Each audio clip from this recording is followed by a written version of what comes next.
big run out of 4. He's going to be there. Tristan Martin's there. Cannot count up to 37. Oh! This is where I think we're going to see the caution. Oh! Here comes Angela, though. He'll have the run. That car, the newest below the Double Yellow Cup Series champion.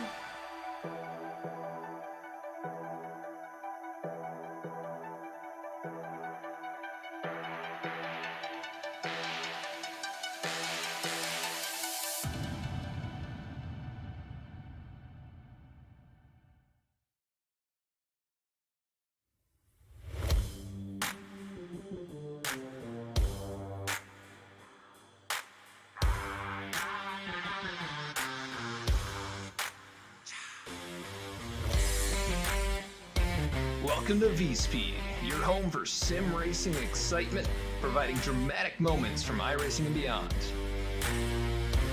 We offer broadcasting for leagues across iRacing with specialized packages to help grow your league and advertise your sponsors. Shot at it, I think, and right now Stravato with that advantage. It's half a car length the difference between first and second going into turn 1. He gives the bumper to Connor Horn. These two have gone all year to get to this point. Jacob Shorba drifting up the racetrack. They make contact. The 88 goes around. The 95 goes around. The 12 caught in it. Our design team can help you create anything from paint schemes to sim rig parts with expertise in both 2D and 3D design with 3D printing capabilities. Looking to get into broadcasting yourself? We can help you design and operate custom overlays to make your stream look as professional as possible. Our team can create and manage custom merchandise sales for you and your team. Check out our shop to see what we have in stock and how we can create some awesome merch for you. Check out our race replays on YouTube or catch us live weekly on Twitch. Visit us at vspeedsim.com to see how we can help you on your iRacing journey.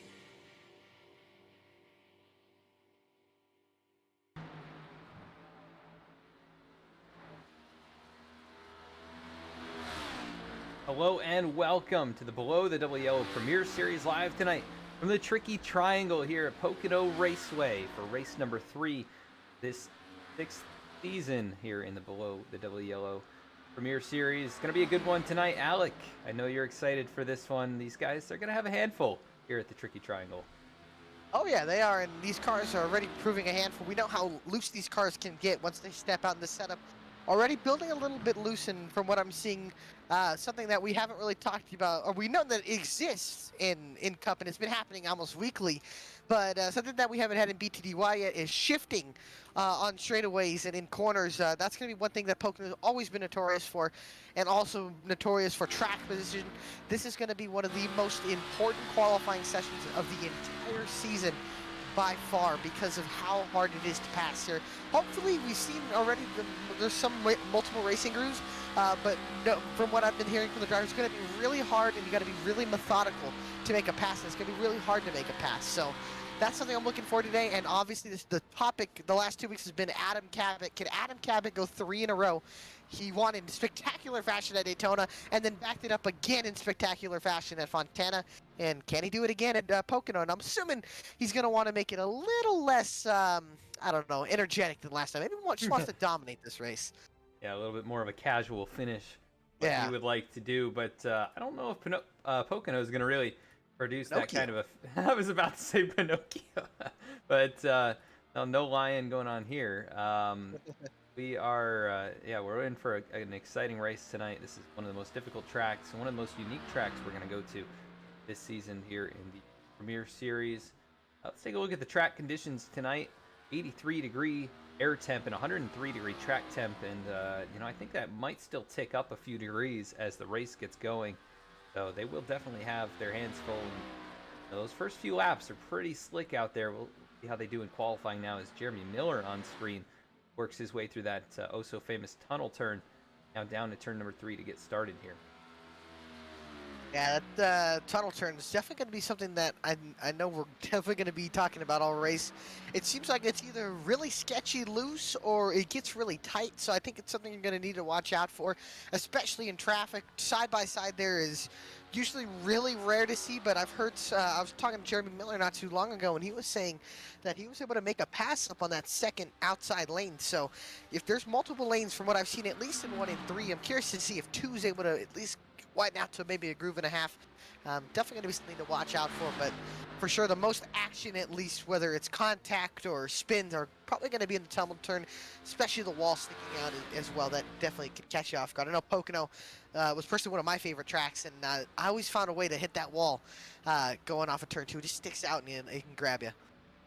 Yeah, it definitely can grab you there. And in the practice sessions that we did, it was just last evening, man, it was pretty slick through there, and the car really can step out, or it just understeers. So they've got to really, mind their turn entry there and their speed, and really everything through that corner. The wall can definitely reach out and grab you. And tonight's race is brought to you by Bush League Bound. You can learn more about them and visit their link in video description. Big shout out to those guys for sponsoring races this season. I know they've got a podcast, kind of up and coming. So pretty cool that they would jump on here and sponsor a few races. They are tonight's presenting sponsor, along with Martin Sports. Every week they are the series sponsor. You can learn more about all the great apparel and services that they offer at the link in the video description as well.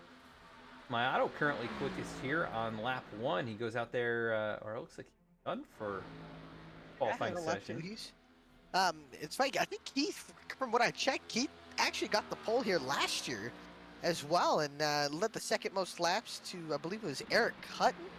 Or sorry, he did lead the most laps. Eric Hutton was the one who led the second most laps, but AJ Stravado won that race. But I will point out, last year they had green flag pit stops. This year we haven't had green flag pit stops. Pocono also known for a track going green, and once it gets pretty spread out. Here I think it will be similar to Auto Club, how we were kind of packed up, but I think it will spread out over a run for sure. But I'm curious to see, Pocono is definitely a strategy track when it comes down to fuel and track position, so going to be interesting to see if we can get some green flag racing that night as well. Strategy definitely going to be a thing, especially here at Pocono. It's usually one of its traits. It's definitely always a factor here at Ricky Trial. Yeah, Zwack, who was fastest, I believe, or close to fastest in practice, goes to the top of the charts. Seth Hatchell, two-time champion here in the league, he goes to 10th in qualifying. An eye on a few other drivers. James Loveland out here, second lap, working to turn number 3. 56 V. We'll see what he can do from 25th currently. A bit faster on lap number 2. Angelo Ronis up to 7th, sorry. Loveland goes up to 16th. Nobody else really on the racetrack yet. Eric Hutton just finished his. He's going to go to 13th. I don't see anybody else on the racetrack, and only 49 seconds to go. I think everybody else probably going to choose to not have a lap turn. I think we only have 33 cars tonight. Still a really good field, and I think we've had at least either 40, and I think we had 38 last week. So down 5, but still a pretty decent sized field for Pocono usually. Yeah, definitely a good sized field, and the way that the draft works in these cars, it's going to be so important to keep up and not fall all the way to the back or lose those other 32 race cars. It should be doable to kind of stay in line with somebody with that many race cars. So see how things go.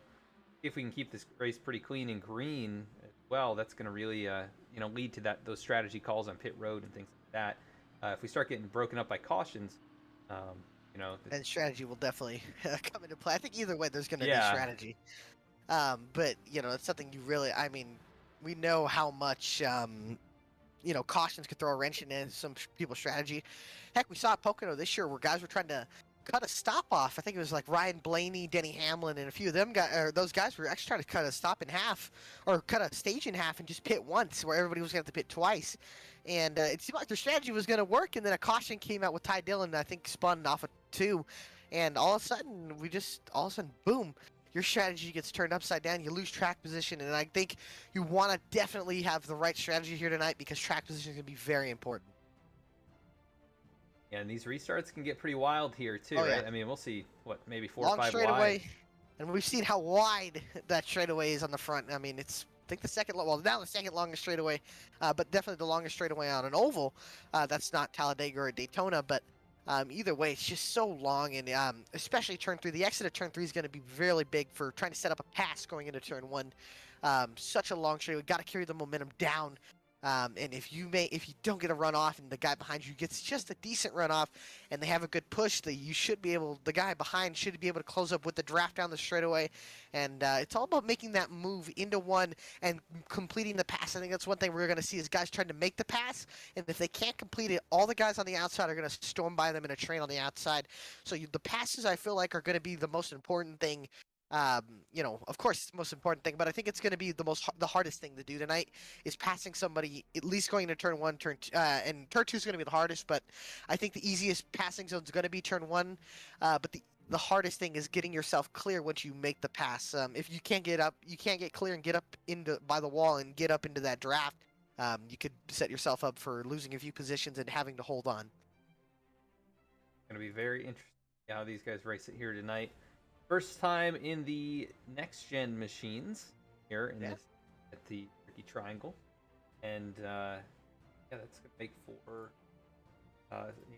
some differences between the Gen 6 machines, the race we saw last season. But yeah, AJ Stravato, I think in that one, he kind of snuck the win out there at the very end. What I can recall, Keith and Eric Hutton, like you said, led the most laps, and really all that came down to was track position at the end of the race. Like AJ does so often, he finds himself up towards the front there in position to have an opportunity to win. We'll see if he can do it here tonight, looking for his first win of the season. He's been to victory lane in each of the last 4 seasons, so he'd like to continue that streak, I'm sure, with a win here tonight at the Triangle. Matthew Zwack looks like he'll get the pole tonight. Congrats to him. I think he was also on the pole last week, potentially. Was he? I thought Keith won the pole last week, but I could be wrong. I think you're right. Yeah, I think they shared the front row last week. And also, I mean, I want to talk about the VSPEED cars, all new, and I think you painted them. They look beautiful. And but yeah, all the VSPEED cars, new paint schemes on the board. So I'm curious to see how they're going to make a little luck with those new paint schemes. Yeah, sometimes that livens up the performance just a little bit more, but yeah, big fan of those ones. We'll see how each of them can do out here tonight. Looks like Keith going to be rolling off second. Next one down the running order, Seth Hatchell, he'll roll off 11th. Then Chris Samard a bit farther down, and Loveland and Gemmel all outside the top 15. So can have their work cut out for him. But Ben Bafford, he's going to be rolling off 3rd here tonight. He's somebody to keep an eye on. He could get a victory here. How about Brody Hayes starting in 4th? I mean, that's going to be big. I think that's his best starting spot of the year. So, like we said, traffic is going to be key, and qualifying very important here. So I'm curious to see. In the last 2 weeks winner, last 2 races that he's won. Adam Cabot starting inside the top 10. So it's going to be a heck of a show, and I'm looking forward to it. Yeah, as the clock ticks down here in qualifying, should be getting to the green flag in the running order here in just a few moments. We do want to thank you for joining us tonight. Make sure to cheer on your favorite driver. Let us know you're out there, who you're rooting for, and we'll try and keep up with them throughout the evening here in Pocono for race number 3. This is a 20-race season. They do have a chase format, though. So after race number 12, the top 12 drivers are locked in, and from then on, the last 8 races of the season, it's kind of a normal championship format again. It's just a shorter season. Right now, Adam Cabot with the points lead with the 2 wins in a row. But drivers like Zach Carr right there behind him, really, he's had 2 runner-up finishes, or at least 2 podium finishes here in the Open. So, he has. I think 2nd at Daytona, and then did he get 2nd at Auto Club, or was that? Or maybe. Oh no, he got 3rd. He got 3rd. I think. No, he finished in the top 5. I just don't think he right. got in the podium, because I believe it was I think it was Stravato and Keith, I believe, and Zwack. Sorry, Zwack, yeah, Matt was Zwack. the top 3 last week, and then I think it was Mayato and then Carr, or vice versa. I can't really remember, but I can tell you that was the top 5. So, definitely something we're going to be looking at here. And man, this race is going to be wild. It's going to be interesting. It's going to be crazy. I can tell you that. Yep, and here we go with our starting grid for tonight's race. The Bush League bound 200 from Pocono, Raceway. It's going to be Matthew Zwack with the pole time here tonight. Congrats to him on that with a 54.503, rolling off from second position. Mayato, 4.535, great lap from him as well. Ben Bafford rolls off third. Brody Hayes rolling off from the fourth spot, starting fifth tonight. Jeff Wright in the 48 machine. Zach Carr, last season champion, he'll roll off from sixth. Angelo Ronas starting in seventh. Jeremy Miller starts from eighth tonight. AJ Stravato rolls off ninth. Two-time winner already this season starts 10th. Adam Cabot. Two-time champion starts 11th. Seth Hatchell, Bailey Turner in 12th. Eric Hutton, 13th. Sartaj Maan in 14th. Luke Knupp, 15th. Ryan Gimmel, 16th. James Loveland, 17th. Joshua Banks starting 18th. Michael Sturgill, 19th. And Reggie Ortega will be in the top 20. 21st is Chris Samard. 22nd, Storm Patterson. 23rd, Dennis Faircloth. 24th is Nick Gardner. Starting in 25th, it'll be Eddie Trejo. 26th will be Dylan Parker. 27th, Skylar Shackelford. 28th, Dane Cruz. 29th, Dallas Sullivan. Henry Tabor rolls off from the 30th spot. 31st is Lane Sulfridge. 32nd, Kyle Payne. Robert Gilmore will round out the field here tonight in 33rd position. Yeah. Good sized field. I got to ask, who should we be talking to before we get this thing underway? Do we want to talk to last year's winner, AJ Stravato, before we get rolling? AJ Stravato, the Italian stallion. Let's see if I can get him. Let's see, AJ Stravato, they're rolling. AJ Stravato, Alec Martinez, Adam Baker in the VSPEED booth. Got a copy, driver? Yes, sir. Well, you won this race last year. You're going to be starting here. Let me check. You're going to be starting in 9th position here. So how are you feeling here, and how are you planning to attack this race here? I'm actually glad I qualified in the top 10 for once. I can't seem to qualify lately, but just take it easy. Hopefully in the first few laps, get a feel on how the setup is around other people in dirty air and just see how other people race and go from there, I guess. All right, well, I got to ask, do you think you can go 2 in a row? That'd be nice. I'd like to beat Adam. I couldn't beat him last week. Got that last pass, so yeah, hopefully we can. All right, well, we wish you good luck, brother, and put on a show. Yes, sir. AJ Stravato, driver of that Waste Management number 33 on that inside. I got to ask you, Adam, we're going down the long pond. Who's your pick? You know, after watching in practice, I'm going to go with a rookie. He's got a good qualifying time here tonight. Brody Hayes in that 4th position. The number 10 machine. That'd be a big win. It would be a big win here. Put his name on the map in the first 3 races of the season. He's got some good speed tonight, so my pick. Could we consider that an upset? I think it could be an upset. I think it could be, but you know what? I'm going to go with your first wins trend as well.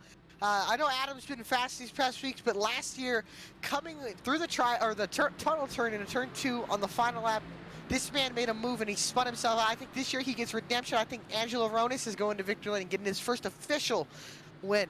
As we are about to roll green, Adam. We are about to get underway. Yes, sir. Pace car is off. Headed towards start-finish line here at Pocono. Green flag in the air, and not a great jump for the 18 of Matthew Zwack. Mayato beat him to the line. We'll have to see how that shakes out, but already cars making moves. That's Stravato down low. He's going to take it 3 wide into turn 1 as they all spread out. Mayato with the advantage, though, as they enter the turn. Should be able to carry that momentum up in the middle of the pack. A little guys drifting up the track, getting loose. Everybody seems to make it through nice and clean. Hayes closing up to the back bumper of the 36. Mayato gets clear of everybody. But now we get into the part of the racetrack where it's narrow and slick into the tunnel turn for the first time today. Everybody side by side all the way from second on back. Everybody sliding through. Everybody seems to make it through clean and green and down the second straightaway now, down the short chute and into turn 3 to complete lap 1. Is Mayato out in front by about a car length and a half over his teammate there, Brody Hayes. Matthew Zwack, the pole sitter, falls to 3rd. A little farther back. I think we're all still good. I don't see any cars sliding down to the inside, which was an issue we saw through practice and qualifying, but everybody keeps it going in the right direction here for lap 1. Jeff Wright tries to make a move. There goes Cabot now to the inside under Jeremy Miller. Can he complete that pass for 6th? Not quite this time. You can see that top lane gets a lot of momentum down this front stretch, and he'll go behind his teammate Zach Carr with the 30 of Miller. And on the bottom, you can see Adam Cabot side drafting the 30. His teammate Bailey Turner giving him a hold to come on in, but just can't seem to fit in. There he goes, slots in behind them, 3 wide. Banks and Ortega making contact in the mid-pack. That's for, I believe, the 16th position, with then also Michael Sturr. But look at these guys, all single file up on that wall down the short chute. Not really many guys, guys staying in line, being calm, cool, and collected right now. But as you can see, Angelo Rodas gets really loose off of turn 3. Ortega has to check up. Miller gets loose up ahead of these boys. And now guys fanning out down the straight. Look at Storm Patterson setting it up the middle. Luke Knupp slams the door on him and almost makes contact with Sturgill. And I believe that's James Loveland in the 56. But guys starting to make aggressive moves early. Yeah, definitely being aggressive here early on. Just lap number 3. Sturgill, big bobble right there, sends him up the racetrack. He's going to now be alongside Storm Patterson in the Weezer machine. Definitely one of the more unique paint schemes that we have out here. But he must be a big fan of that band as he traces down James Loveland now into the tunnel turn side by side. Michael Sturgill up on the top groove. Not traditionally the way you'd go through that corner, but it is possible here. He holds off Loveland. Something iRacing actually incorporated here is the resin line, which should be that outside line. It doesn't show, it would be a more dark surface, but there is, iRacing kind of did coat a grip strip of resin up there, so there's more usable lines here at Pocono than there might have been, a year or two ago. But you could see guys running side by side throughout the pack.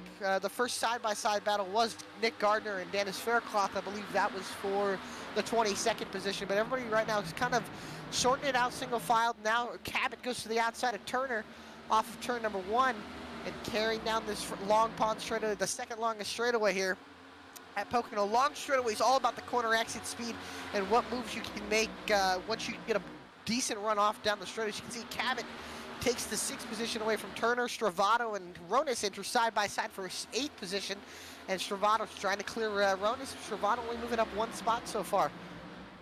He's got his work cut out for him. Like you said, it's going to be hard to pass once these guys kind of get rolling here and get the cars underneath them.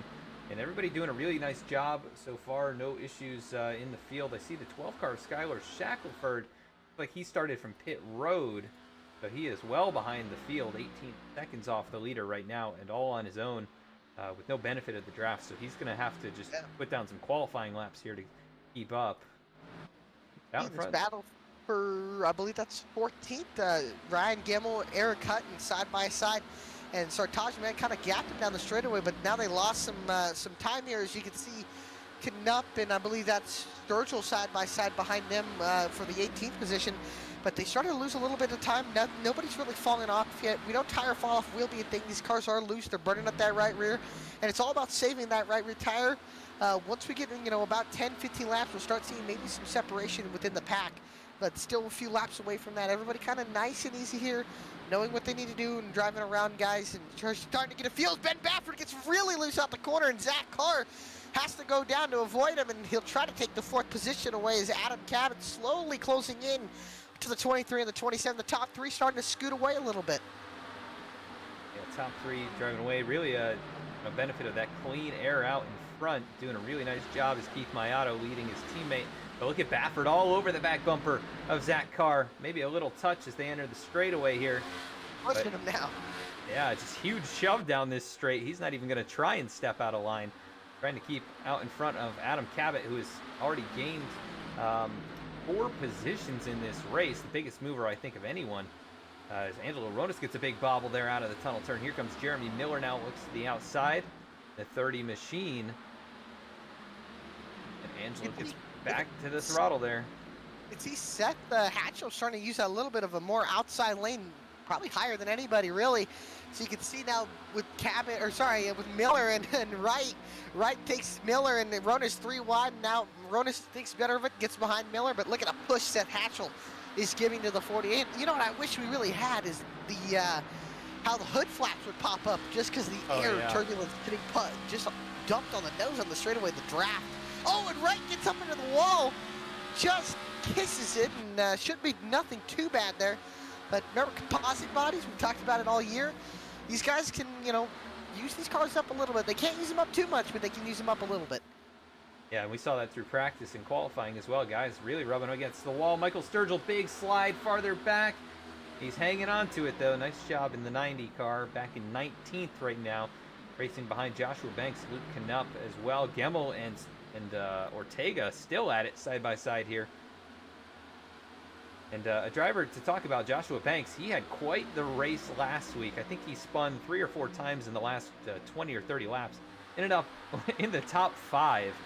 And he also slammed the wall at one point, the inside wall at Auto Club, which is not a place you generally hit and continue on. Definitely not a place you want to. Definitely not a place you want to hit the wall. But we've seen these next-gen cars really be up to what the hype was for these composite bodies. You can really get away with it.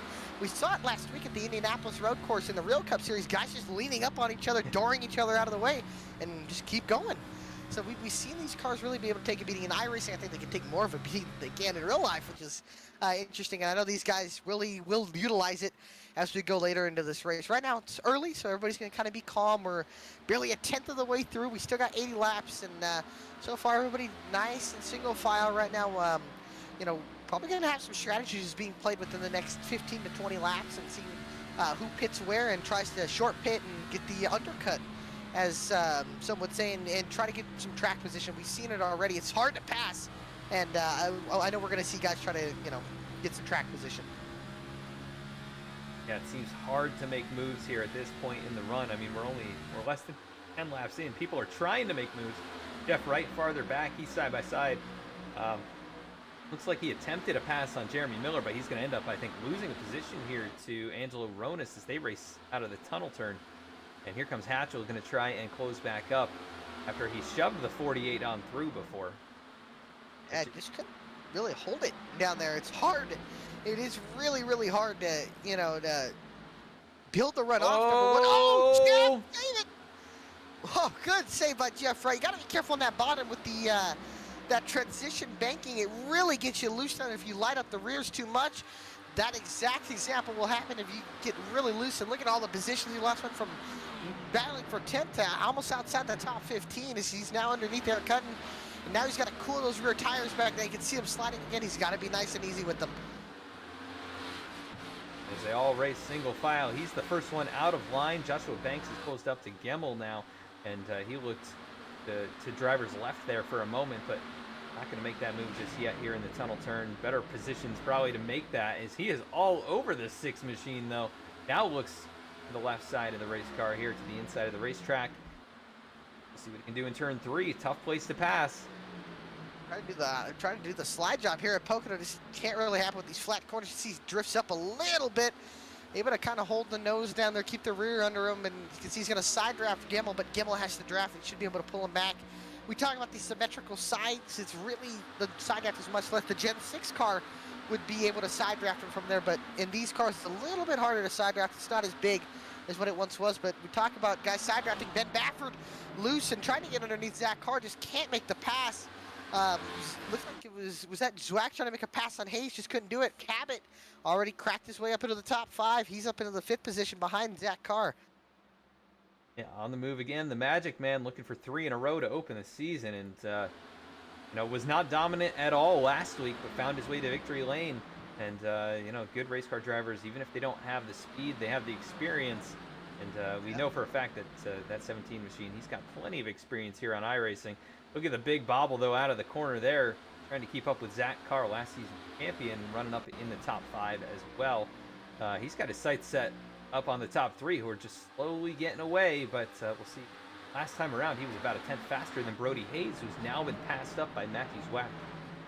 I'm curious, do we have any onboards with certain guys? I would love to hear their shifting. As you can see, Cabot gets underneath Zach Carr, puts a big hole in the air, and looks like Carr might lose a position or 2, got really loose off the corner, and he's going to lose 2, at least maybe even 3 to Bailey Turner. I'm curious if we have a onboard to anybody to hear their shifting and see if they're shifting, whether even in the tunnel turners. Now Zwack gets by, I believe it's Brody Hayes in the 10. But yeah, it's like shifting being that they were on board with Zach Carr, and I'm not sure if we'll hear him shift here. He's in 5th. Looks like he's not shifting. Interesting. But he's loose, I can tell you that. Go on board with Struffato. I don't think he's shifting either. Try to keep those rear tires ahead of them. You can see side by side that purple car on that bottom. It's Ben Baffert trying to pull back Adam Cabot, but for the lead, Matthew Zwack looking to go underneath Keith Maiato for the lead. Yeah, and just all of a sudden, that 18's come to life. I mean, he was running third there. Oh, he's loose on that bottom. Oh. Can he sled up? Yes, he can. Mayato with a crossover down the long pond straightaway. He's going to have to side draft him back here. Can Mayato retake the position? Hayes, look at the big run Brody Hayes got. Can Hayes kind of try to capitalize on maybe Zwack losing a spot? Back went a little wide right there. Still. Oh, man. Oh, just Oh, clear. Miller. Oh, he's spinning down the back.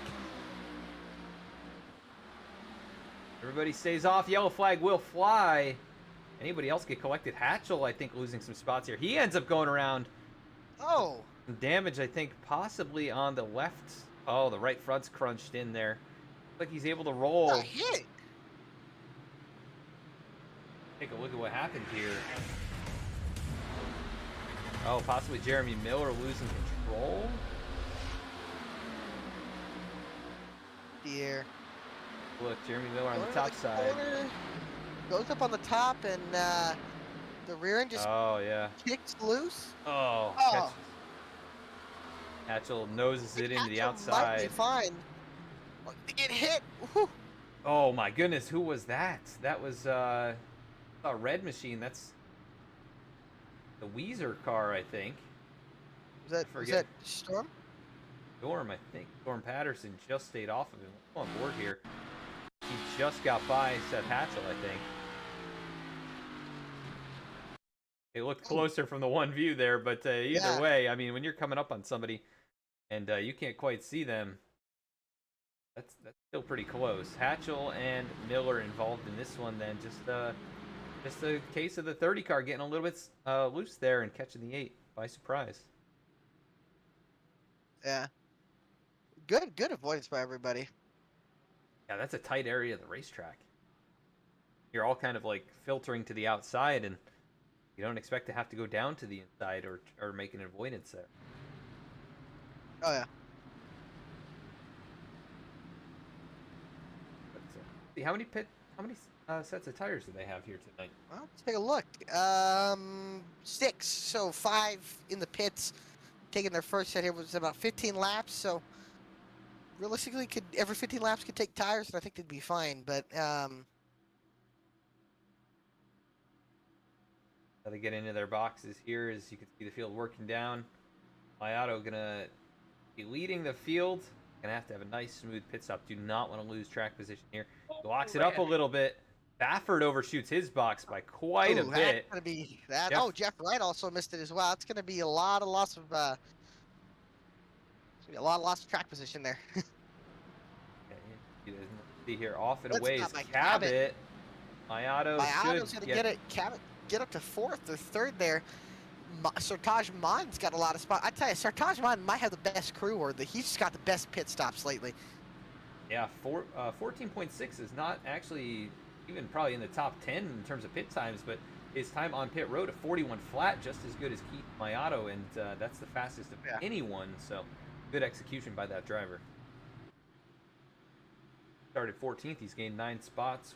Happened to Jeff Wright. He falls to 14th, and Ben Baffert falls all the way to 8th. I mean, he was 4th or 5th, I think. So he lost a few spots.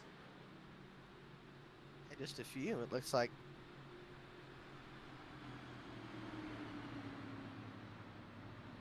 Mayato leads. He has led every lap so far, technically. Matthew Zwack, he has not led at the line, but he has been out in front, but Mayato's gotten it back.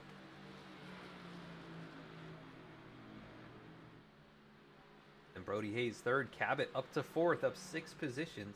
Bailey Turner also up 6 spots in The Stravato, is that? Oh, that's Bailey Turner and then Angelo Rodas as well. Angelo is right where he started in 7th. Ben Baffert's lost 5 positions. Sartaj Man up 5 spots. Gemmel up 6 spots. Luke Knepp got a speeding penalty. He'll be at the back of the pack. A lot of spots. Every car still out here. Hatchell with quite a bit of damage. Not what you want at this racetrack. He'll be at the tail end of the field. Looks like they cleaned it up pretty well, though, on the 8 machine. Could be fine. I mean, we talked about these bodies. They're pretty strong. As long as he didn't mess up any of the suspension, I'm sure he'll be getting some more spots as we go along here. But didn't look too bad. I mean, Miller looks like he just got loose, and then he tried to save it, and then he just tracked up and just caught the 8. And the 8 brushed the wall, but other than that, I think he should be fine from what I'm seeing. Yeah, he did have quite a crunched up right front, but it looks like they've cleaned that up since the pit stop here. So working under the first caution of the race. Going to be going green once again this time. Going to be Keith Maiato, Matthew Zwack, Brody Hayes, and Adam Cabot. First 2 rows. Cabot, he'll be on the outside, so he can't quite make the bold move to try and take the lead here from the second row. But he could send it up on the outside. He could if he really felt like it. I mean, it's going to be interesting here to see what happens. It's all about the pushes, I can tell you that. Yeah, we've got the restart zone in use here in this league, so that's really what it's going to come down to. Maiato is going to have to time it pretty well to try and catch the 18 off guard, and Matthew Zwack's going to have to, just try and time it perfectly here. I mean, he's going to have to respond as well as he can. See how far Maiato leads him into the zone here as they work through turn number 3. Be the VSPEED machine down low, the M&M's machine up top. I'm not sure where you want to be on a restart here, which lane is preferred, but pace car is off. From what I've seen. We'll see here. Just, oh my gosh, what a jump for Keith Maiato. A great restart here. Now everybody on cold tires again. It's going to be sketchier than it has been the last few laps. You guys see guys spreading out. Baffert all the way down to the inside, 3 wide with Turner. Maiato gets away pretty safely, but 3 wide mid-pack. Oh, Matthew Zwack up the hill. Zwack up the wall. He's in the wall. It's going to tighten up real hard. All good here. Everybody going to go right by him. He's going to lose a ton of ground, though, already to the back of the top 10 here. That one small mistake could cost him the race here as Maiato leads through the tunnel turn. Cabot battling for second. Cabot's going to get second. Hayes fighting hard. Cabot didn't end up getting it. Cabot now stuck on that body. He'll have his teammate behind the Bailey Turner to push. Keith Maiato starting to pull away about a half a second already. Cabot trying on that bottom. He's going to get really loose. Ooh. Can't hold it there, and it looks like Hayes will hold on now. Bailey Turner going to give him a huge shove down this front stretch. Cabot should have a big run on Hayes here and try to take it. He might be able to take it into 1. Doesn't look like he will have a big enough run. Yeah, he'll get right to the bumper, though, and maybe force the 10 into a mistake, but no mistake made. And Cabot up the hill into that second lane just a little bit into the... Oh, and Hayes gets a little bobble right there. So here comes the 17 with the run. Oh, and car spinning. That's the 33 of Patterson, or 63. Down to the inside of the track. Caution. I don't think he hit the wall either. Let's go take a look here. And no caution, surprisingly. Wow. He might have just got loose off of 1 there. What a save. He should have easily... Did he come off the bumper of the 2? I think it might have been the...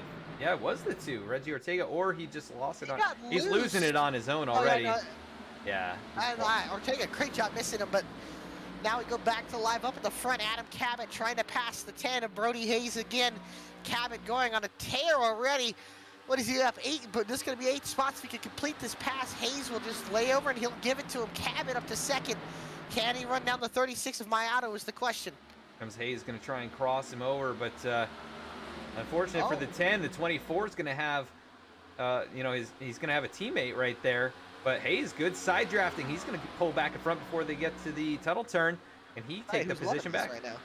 Keith Maiato is loving this. He is pulling away. As you can see, Hayes tries, just can't hold it down to that bottom outside. Able to carry a lot of momentum.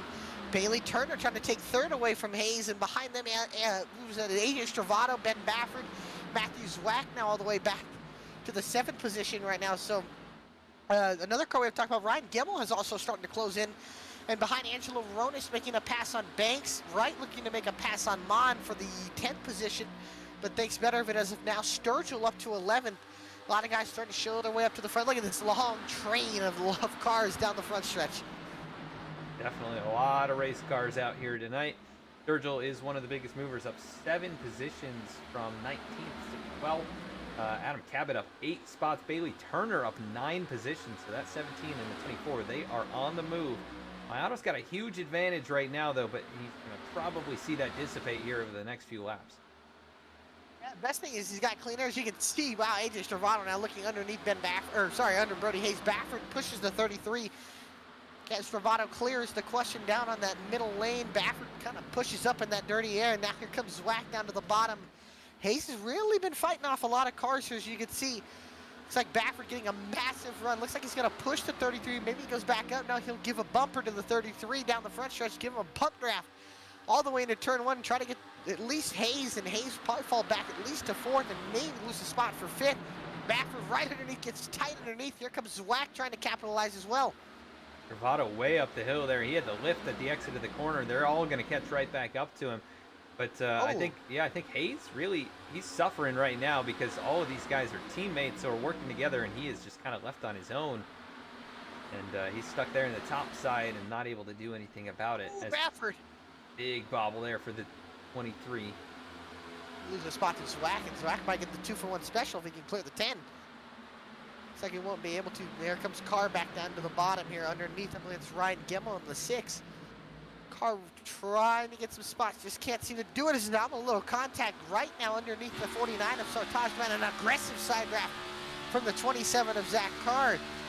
Pulling back that 6 down the front stretch, and looks like the 90 giving a big shove to the 48 as well. We go down into turn number 1, still side by side between Gemmel and Carr. Really tight racing there. Maybe a little brush on the wall for Sartaj Man, and this is good stuff out here in the mid pack. They are really dicing up the 90. Michael Sturgill trying to make his way forward here. Sturgill trying. He's on that bottom lane. You can see, and he's not really making enough time, but he's trying to. He's got to just pull back the 49 as much and hope he gets somewhat of a draft from his teammate Jeff Ryan, as we can see the battle for 4th. Brody Hayes underneath the 33 of AJ Stravado trying to make the pass, just can't do it. Mon defends, it gets loose on Ronis, but Hayes got to lose 2, maybe 3 spots down the front stretch. But at the front now, Mayato really starting to actually stabilize, but he's led about every lap of this race. Looks like Cabot and Turner really haven't gained as much as we were thinking. Yeah, they've actually lost time, I think, since they've gotten clear to 2nd and 3rd. And even with the draft, so Mayato's putting down some great lap times right now, but last time around... doesn't want to burn up those tires, though. Yeah, last time around, they did beat him by a 10th. I think with all these guys kind of getting single file here and not racing each other, that'll definitely help, at least for catching Mayato. If these guys get up in a draft, they should be able to run him down, but look at Carr now underneath, sends it down the inside into 3, and should be able to get around and clear the 6 of Ryan Gemmel. Jeff Wright starting to creep his way up into the picture. He's up in the 11th or 10th position. Now he'll go under for the 9th position underneath Ryan Gemmel. Gemmel has the draft from the 27. Wright will think better and tuck back in. But Sartaj Man, I can tell you, Joshua Banks and Eric Hutton, they're going at it right now as well. Chris Samard kind of slowly creeping in, and it's like 2 distinct packs. There's about a 15 or a 14 car pack. Minus Keith Mayato, and then you got the rest of the field as well in a pack kind of stuck behind Jeremy Miller. And then it goes Faircloth and Ortega, Loveland, Parker. Dylan Parker's kind of struggled, surprisingly. He started 25th. He's only up to 22nd. So I'm surprised he hasn't really moved up as much as I thought he would. Yeah, it's possible, though, like at Auto Club, he was saving his stuff so much early on. It's possible he could be doing that, hanging here at the back and waiting for the long run to develop and just try and make his way forward. But he's already lost now 6 seconds to the leaders. He'd have to pass a lot of race cars to get up there, but now trying to make the move on Nick Gardner. It's really hard to make passes. You can see he's trying. He's got a side directing down the stretch. He's got a teammate behind him, which is Luke Canutt, but Parker really starting to side draft the 16 at Gardner. Just can't seem to do it as hard as he would like to. Up at the front, it just seems like Keith Mayato really starting to... That clean air is definitely probably helping him for sure, I can tell you that. I'm sure he's loving it. Cabot trying to get up there. He's got his 2 teammates behind him with Turner and Stravado, and then Baffert, Zwack, Hayes. Carr's kind of all by himself, and then the battle for, I believe, just outside the top 10 for 11th, Ronis and Michael Sturgill in the 90 are going at it right now, right behind Gemmel for that top 10.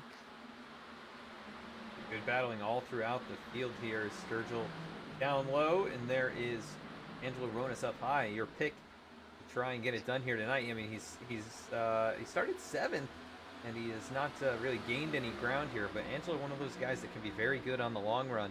So interesting to see what he can do as this run progresses here. They've only been out here, on these tires for 11 laps, including the caution laps. So still plenty of time for some of these guys to really make their way forward. Saw some tire smoke possibly from Jeff Wright. He had a big slide there in turn 1. He's able to gather it up. He's going to lose a lot of momentum, but nobody's probably going to be able to capitalize on it. Nobody's close enough to him. We're starting to get a little more spread out between the packs. I think Gemmel's starting to hold up at least Ronis and Sturgill. Nobody else really has decided to really poke out a line. I think Zwack maybe made a pass on Baffert, but other than that, everybody kind of being calm right now. We'll hold behind Keith Maada, I can at least tell you that. The best battle on the track has been Faircloth and Ortega. They have been going at it for the last few laps, but noticing him racing pretty hard for the 19th position. Somebody got loose. I think that was Nick Gardner. He's able to save it. As they're racing up here, Matt Zwack goes to the top side, trying to make a move on AJ Stravato. He was on the outside into turn number 1. Stravato's going to shut the door right in his face. And bobble from Zach Carr. Oh. Way down the racetrack there. He's going to lose a spot now to Jeff Wright. Not sure if they made some contact. Now Gemmel and Ronis side by side through the tunnel turn. Looks like Ronis will clear on through. Gemmel now side by side with Sturgill. This is just outside the top 10, 11th and 12th. And Sartaj Mon right there. Eric Hutton, Joshua Banks, Chris Samard. Turner goes by the 17, and now Zwack the tree underneath the 33 of, oh man, right underneath Stravato. Almost, oh, there is contact! Stravato into the wall! Heavy hit on the right front there. What happened? Did they is that a bad draft bump right there? He's got damage. Go back here. Not really. Baffert has some damage from that too. He got clipped. Aggressive side drafting is what that was. Just tapped him. Baffert gets a little piece of that as well. He's able to continue on. And Stravato all the way back to 10th now. I think he's going to struggle a little bit here. Yeah. I mean, there's a point where there's a little bit of damage, but that is a lot of damage on that right side. He's going to struggle at least a little bit on the straightaway. Yeah, it's similar to what happened to Hatchell, I think. But Hatchell got that all fixed under caution, and Stravato has not yet got an opportunity to fix it. I mean, it just happened, so he's going to fall back a little bit here, just going to try and minimize the damage, I think. But speaking of Seth Hatchell, he's up to 20th now, so he's up about 12 positions since the restart. The 8 car on the move in front of Luke Knupp and trying to track down Dennis Faircloth. That could have been a big incident at the front. That could have been, yeah. Baffert got lucky. I thought Baffert was going to kill the 33, and he maybe barely even touched him. Didn't even touch him at all. So, from what I'm seeing so far, Keith Mahado 1.2 seconds ahead of the field. I mean, Mahado is just on a different level tonight, pulling away from everybody right now. Doesn't look like Turner and Cabot really have anything. Oh, Jeff Wright just taps the wall. Everybody misses it, it seems. But Stravato looks like he's rebounded pretty nice. As now Cabot goes underneath Turner for the 2nd position, and he's able to just clear the 24. Brody Hayes right there waiting to make another move, try and gain those positions back. He's done a good job here to try and gain some of those. He was back to 7th or 8th at one point, and now back up to 4th. But Cabot returns to the runner-up spot. Here goes Baffert with the big send down into turn 1. You see these guys really starting to move around. Surprisingly, Zach Carr started after that one mistake. He's starting to move up. Baffert's going to lose at least a spot, maybe 2. Doesn't have any help on the bottom. Everybody's starting to get more spread out here. Mayato starting to gap the field, almost a 1.5 second lead right now. Dives in underneath Brody Hayes for the 5th position, and almost making a little contact. Baffert just gets into him, contact, and they all save it. Zwack looks at the outside. Look at Zach Carr, gonna get the 2 or not 3 for 1 special if he can clear right. Just won't be able to do it. Yeah, if he can't do it, then he's gonna lose all of those spots, and then maybe even more. That's how quickly things can change here if you don't try and make the move at the right time. They're side by side. Sartaj Mon. He was side by side with Michael Sturgill out of turn number 3. He's going to lose a position now. Eric Hutton gains 1 up to 12th. And Gemmel continuing to fall a few spots here, back to 14th. He's got his teammate behind him, Chris Samard, who I would expect to continue to move forward. He's good on the long runs usually. He is starting to pick his way up to the field. I will say, I think the 2nd pack I mean, they really have not been able to catch it. It just seems like Cabot and Turner just don't have the tire, and neither does, oh, Turner! Can he save it? Oh, he's got to lock it down. What a save! Go back and take a look here. I just saw him saving it there. Man, full drift mode there, and almost gets Ronis and Stravado. And but his teammates, almost got both. Wow. Good job, though, by the 24. Goes from 3rd position back to 10th, but he's got a race car to compete with still. So it's all worth it. As Matthew Zwack takes a peek down low here on Zach Carr. It's at Baffert. Yeah, they're 2x2, 3 rows deep right now as Brody Hayes looks to try and take 2nd away from Adam Cabot. Can't quite do it. He's going to try and side draft, but get all those cars up on the top side. Unless Keith Motto has a horrible pit stop when they do pit with probably in the next 10 or 15 laps. Motto's almost got a 2-second lead. I think these guys have accepted the fact that Motto's gone. Oh, Carr catches the wall. Oh, no! He goes around. So he doesn't get hit. Oh! Almost hit by Chris Samard. Still plenty of cars to make their way past. He's sitting there on the racetrack. Looks like everybody's going to be able to avoid him. A good job by Zach to lock it down, and good job by everyone else. Pay off. And let's see what happened here. That could have been big. We've seen a bunch of these guys in the top 5 make contact and have their own issues here.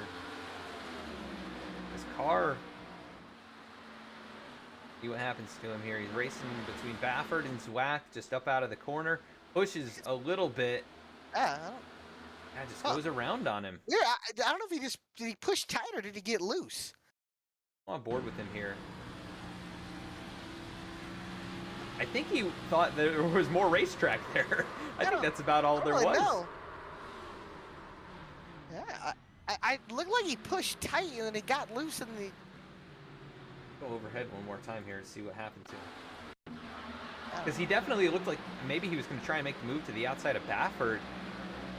And he just hits the wall and then, yeah, loses control. Unusual incident there from the previous champion. But he'll go on. He'll live to continue to race. All the way back to the end of the field, though. 31st position, and now he's got some damage to get cleaned up. Speaking of champions making their way back through the field, Seth Hatchell up to 18th right now. AJ Stravado, who hit the wall there, he's in 8th position, so still solid for the 33. Hasn't hurt him too badly, but he'll want to get that cleaned up, I'm sure, under this pit stop.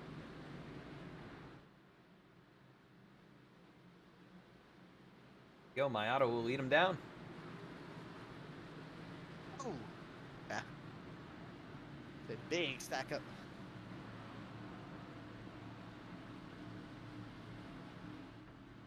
Want any mistakes here? We're approaching the halfway point. Still plenty of time to recover if you do, but Cabot's been one to have some issues on pit road this season. See how he does. I think maybe overshoots it. Oh, yeah, he missed it a decent bit. Travado as well. Bailey Turner. Missed it. Holy Turner cow. missed it. Jeremy Miller misses it. Everybody missing it here tonight. Gonna get a good stop here. Sturgill got a good stop. Eric Hutton with a beautiful stop there by Adam. Easily gets out first. Ronis right. Eric Hutton, a great stop. He's up to the 6th position, all the way from, I think, 12th or 13th. Mayato will win the battle off. Brody Hayes takes 3rd here. Matthew Zwack 2nd. Angelo Ronis, up to 4th. Jeff Wright 5th. Ben Baffert 6th. Hutton into 7th. He has been on the move here in this kind of middle stage of the race. Ryan Gemmel 8th. Sturgill 9th. And Adam Cabot rounds out the top 10 here after just about halfway. About halfway. So that means we should head to a quick halfway break. Be right back before the green flag.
Back at the racetrack here, about to go green. It'll be Keith Maiato and Matthew Zwack once again, leading us back to the start.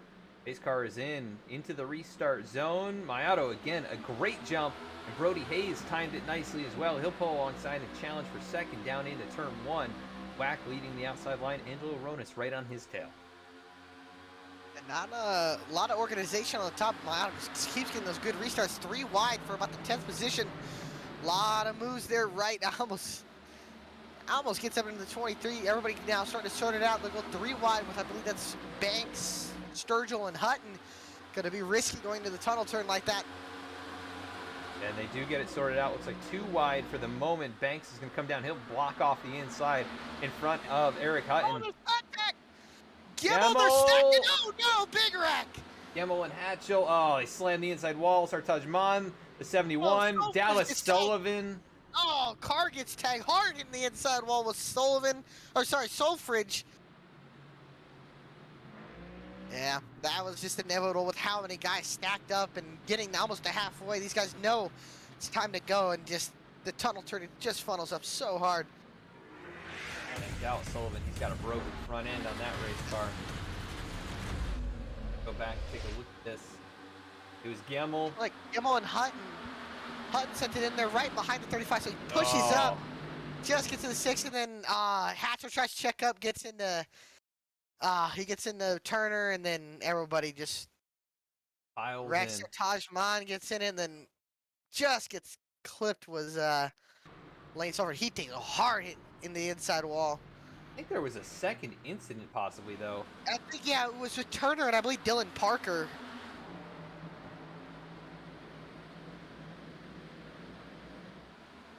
Oh, yeah, they get the wall. Yeah. They should be okay, though. Yeah, there's some contact. I think more where Hatchell, I don't know how bad Hatchell's car is. I know Gemmel might be in some trouble as well with the tone link, but two of the VSPEED cars taken out in that one. Pretty sure. It looks like Gemmel's got something broken. I can't quite tell from this angle. Might be the right rear or right front. Hatchell able to continue on. That left rear looks a little bit bent, but all the wheels are still on there. Yeah, I don't know. Hatchell took a lot of hard hits there. I think looking at Gemmel's car, he looks fine. I don't know if that right front's kind of moving around, but yeah, a lot of damage on both of those cars. A lot of guys getting involved in that one. Not as many as I thought there were, but at least 5 or 6 cars. And unfortunate for the 49 and the 8 and the 6, all were.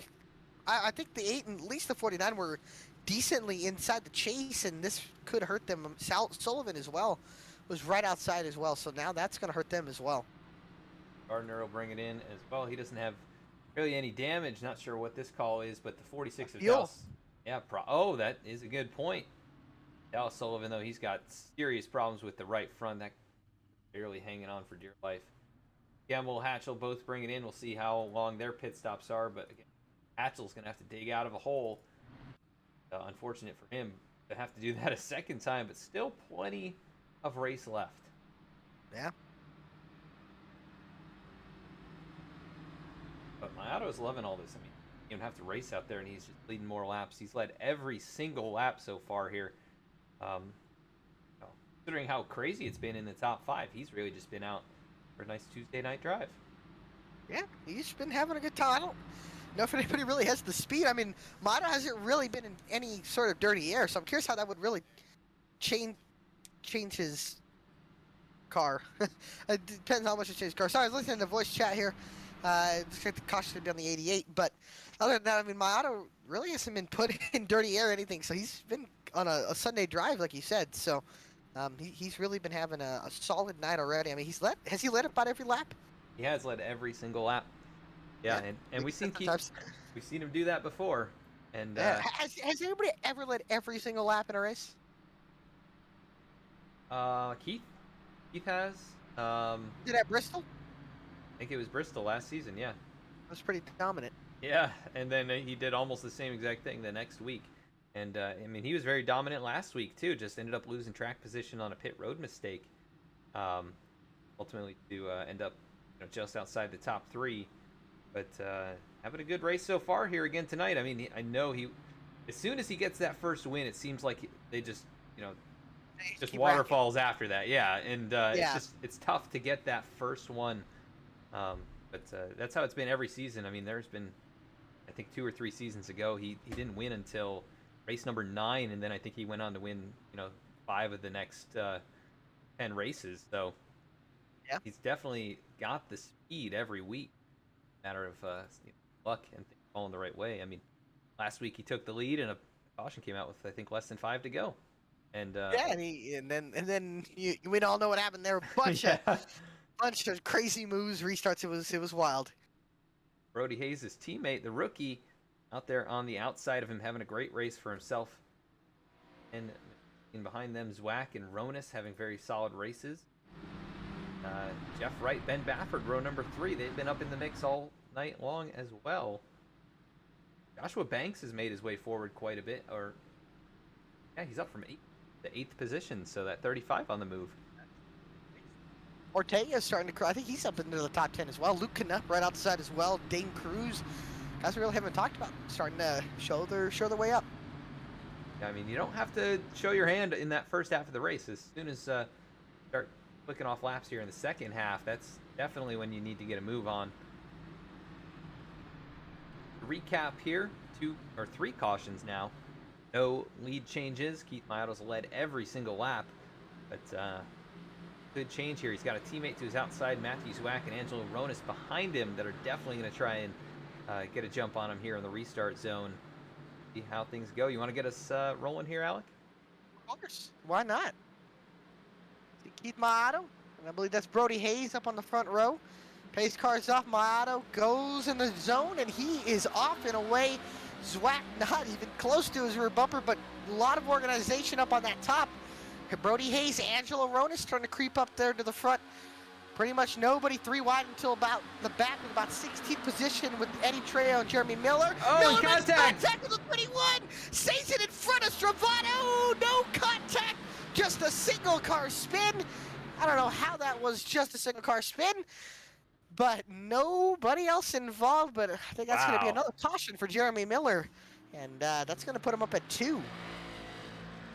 That is crazy. I cannot.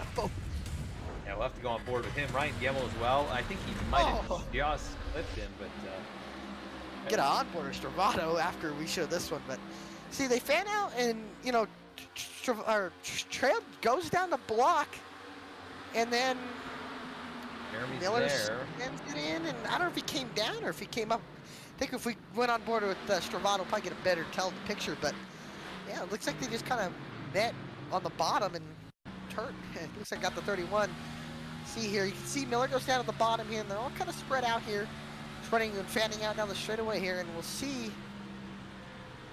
I don't know. It looks kind of like Trail came down and then Miller came up. I'm curious. We have an onboard with the 30, kind of tell the picture maybe a little bit better as well, but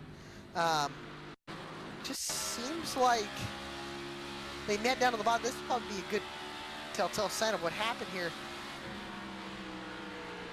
I think the 31 got loose. Yeah, he just came down, and then Miller was kind of starting to come up a little bit. It's more of a racing incident than anything.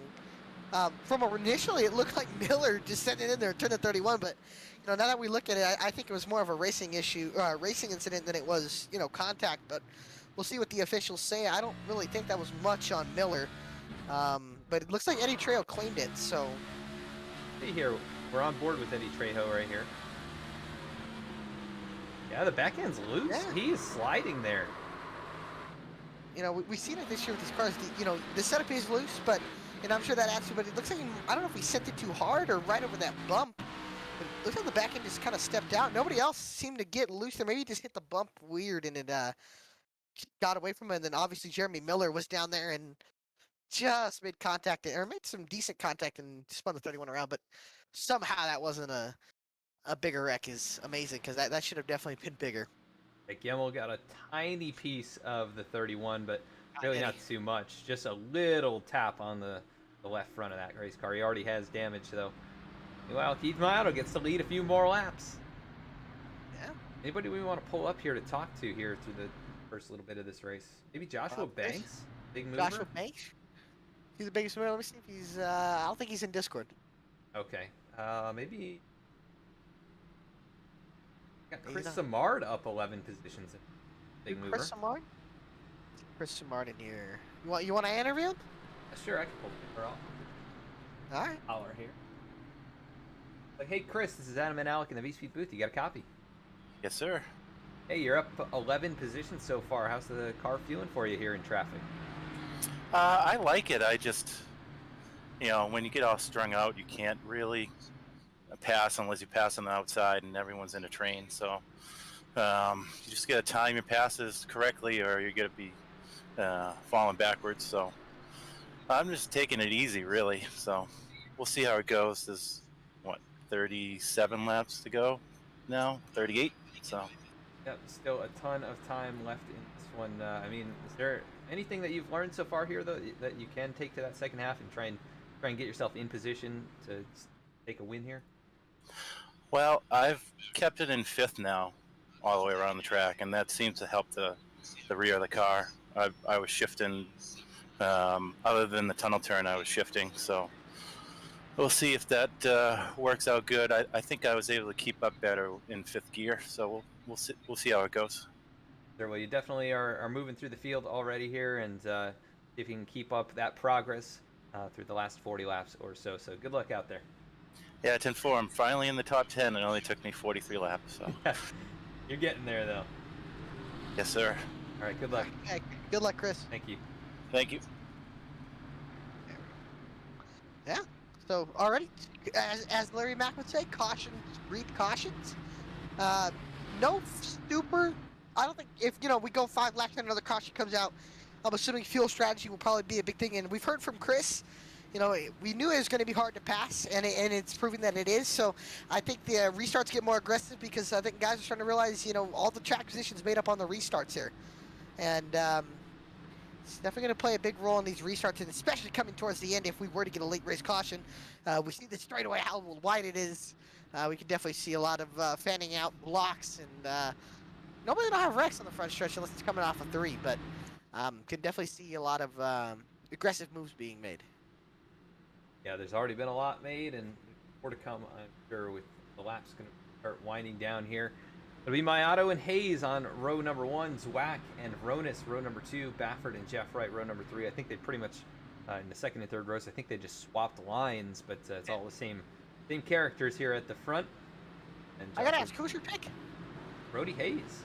Brody Hayes, well, he's running insane, and Angela's running right behind him in 4th, so hopefully we don't jinx him anymore, but definitely having some solid runs so far tonight. Ronis starting to, get his way up to the front here. Yeah, Mayato leads him into the restart zone. Teammate on the outside. Green flag in the air. Back off and away. And Mayato, a nice jump. This time his teammate now set to fend off. Cabot to the bottom. 3 wide. Big block from Ben Baffert, and everything's kind of getting bottled up there. Baffert in the middle here. Right up on the outside of the pump. Carry 3 wide. Cabot just doesn't seem to have the momentum up on the bottom. It's going to get really tight between those 3. Oh, they're wrecking that car around. Big wreck again. Camel in the wall. Bailey Turner involved as well. And Dylan Parker, I believe, broken toe link down the back stretch. Look here, that car looks like it could have some problems. I'm not seeing it. Oh, yep, definitely the left front. Locked up on that race car. Let's take a look at what happened. See where this all started. Oh, Zach Carr, I think he just lost it. A couple mistakes from the reigning champion tonight that are definitely uncharacteristic. He gets loose, catches Bailey Turner. Oh, and Gemmel, and the big hit there from Gemmel to Dylan Parker. That's what broke the toe link. It looks like Gemmel's still able to roll. I think Bailey Turner's fine, but I think Zach Carr might be done. Go to the overhead. He just lost the air, I think, and then goes around a big hit. Yeah, to that. Oh, man. Dylan. Hatchell able to navigate through all of that. He was back there. A lot of other drivers able to get through. He's been having a fun time. Yeah. I don't know if fun is the word that he would use, but it's been interesting. That's for sure. Been having a time, yeah. You see the 25 was actually alongside of him, and then... Oh, man, he get big contact. Hatchell snuck through there. Carr Keeps it off the outside wall, so he gets some damage, and we'll see who's able to roll here. Looks like Bailey Turner's probably, or not Bailey Turner, 25 of Dylan Parker. He's still out there. Yeah. That wheel is locked up. Probably just trying to run as many laps as he can here before he brings it in. Yeah. I don't think the pits were open, but now we go into the part of the track where, or sorry, we go to the part of the run now where you can make it on fuel if you pit. If you save enough fuel, you get one more caution, you can make it on fuel. I'm curious to see if anybody pits. Jeff Wright, thinking about it. Nobody's pitting, nobody's biting. No, one car thought about it, and I see one car here. Is that, who is that? Is that Dane Cruz and Luke Canup? Yeah, the Peak Performance Motorsports driver is going to pull it in. And this is definitely a strategy call. I mean, I think these guys are in a good spot. They can get one more caution. They can make it on field where everybody else might have to pit. And they don't seem that they've had the speed here tonight as much. I mean, they've been outside the top 20, I think, most of the race, or right around that area in the field. So Dane Cruz, he's going to get some tires, get topped up on fuel, off and away for the 26. There's the 16 Gardner, 29 of Canup. Came in. Oh, is that car pointing the wrong direction here? He's trying to get into his box, but that car, I think, heavily broken in the rear end. Yeah, they're servicing it now, but I think he's pretty much done for the night. Who's done? That car, I think. Oh. Well, I mean, he's got the left rear is definitely broken on that car, so gonna be there for a few laps at the very least. Fortunate for the reigning champion, who has had 2 great races to open up the season.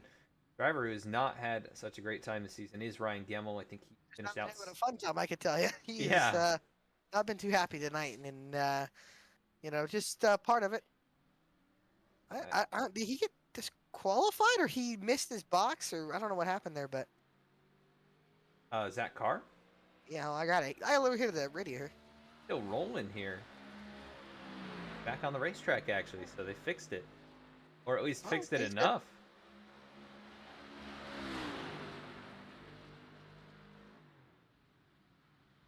For word on what's going on with the 27, but I think he's good. Yeah, Gemmel he's had a rough start to this season. I mean, he was a chase driver last season and a race winner as well. 2-time winner in the league. So, he's had a rough day too, but and he hasn't been involved. He's had some close calls, but he's actually, I believe, he sped in pit road. So who's that? Gemmel? For AJ Stravato. Oh, Stravato, yeah, Stravato. He's been up and down through the field, up to 15th right now. What he can do here. Still plenty of time for all these guys to make their way forward, but Keith Maioto, man, he's loving it. Probably sipping some fuel right here, not too much fuel, and try and maybe hope for a couple more cautions, and he might be able to stretch it to the end even. The way that things are going here.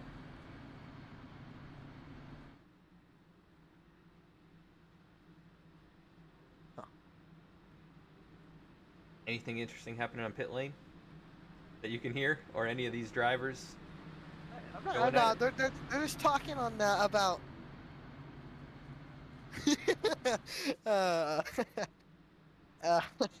Sorry, somebody just said that was so sarcastic. It was funny. Sorry. All right, yeah. Sorry, Dane Cruz made quite the remark. He said more on throttle time means better racing, which we all know that's a lie. But yeah. Yeah, and that is not the case here tonight. I mean, these guys are sliding all over the place, and it's been a battle to control these cars. Some of the best here have lost control all on their own pretty much. So, yeah, these cars are hard to drive. Yeah, and that's what you want to see. I mean, these are supposed to be the most difficult cars that NASCAR has to offer. And I think tonight, another example of a very difficult to drive car. It can make for, it can really show off the talent of some of these guys.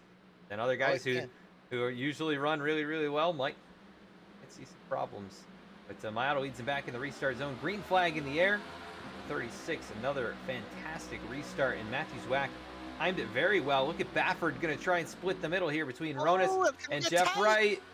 Oh, that's going to get really tight. Baffert aggressive, but makes it work. Ronis goes up to the outside to miss it. 3-4 wide in the back of the pack.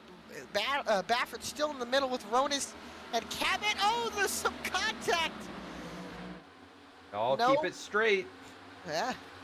Great saves by these guys. Baffert and Cabot making a little bit of contact. Cabot starting to lose some spot. Like Sturgill send it down to the inside. Underneath, I believe that's contact. Ronis. There's contact with Banks. They save it. Now Cabot looks up to the middle with Sturgill and Ronis. Ronis and Sturgill made some contact after 2. Now Banks dives it down underneath the 23. Everybody kind of sorting it out here. Sturgill gets really loose on the bottom. Everybody trying to ease it off the corner. Boy. And he was wheeling it right there all the way out of that corner. He really sent it down, and in the center of the turn had some good speed, but he really felt that on the exit that he was just carrying a little bit too much speed. Here comes Baffert now. He makes the pass on the 90, and then Joshua Banks way up the racetrack that time. Gonna be out of the groove. Kind of did. Oh, man. Almost gets up into the wall. Sturgill shuts the door. Now Banks with a crossover down the backstretch.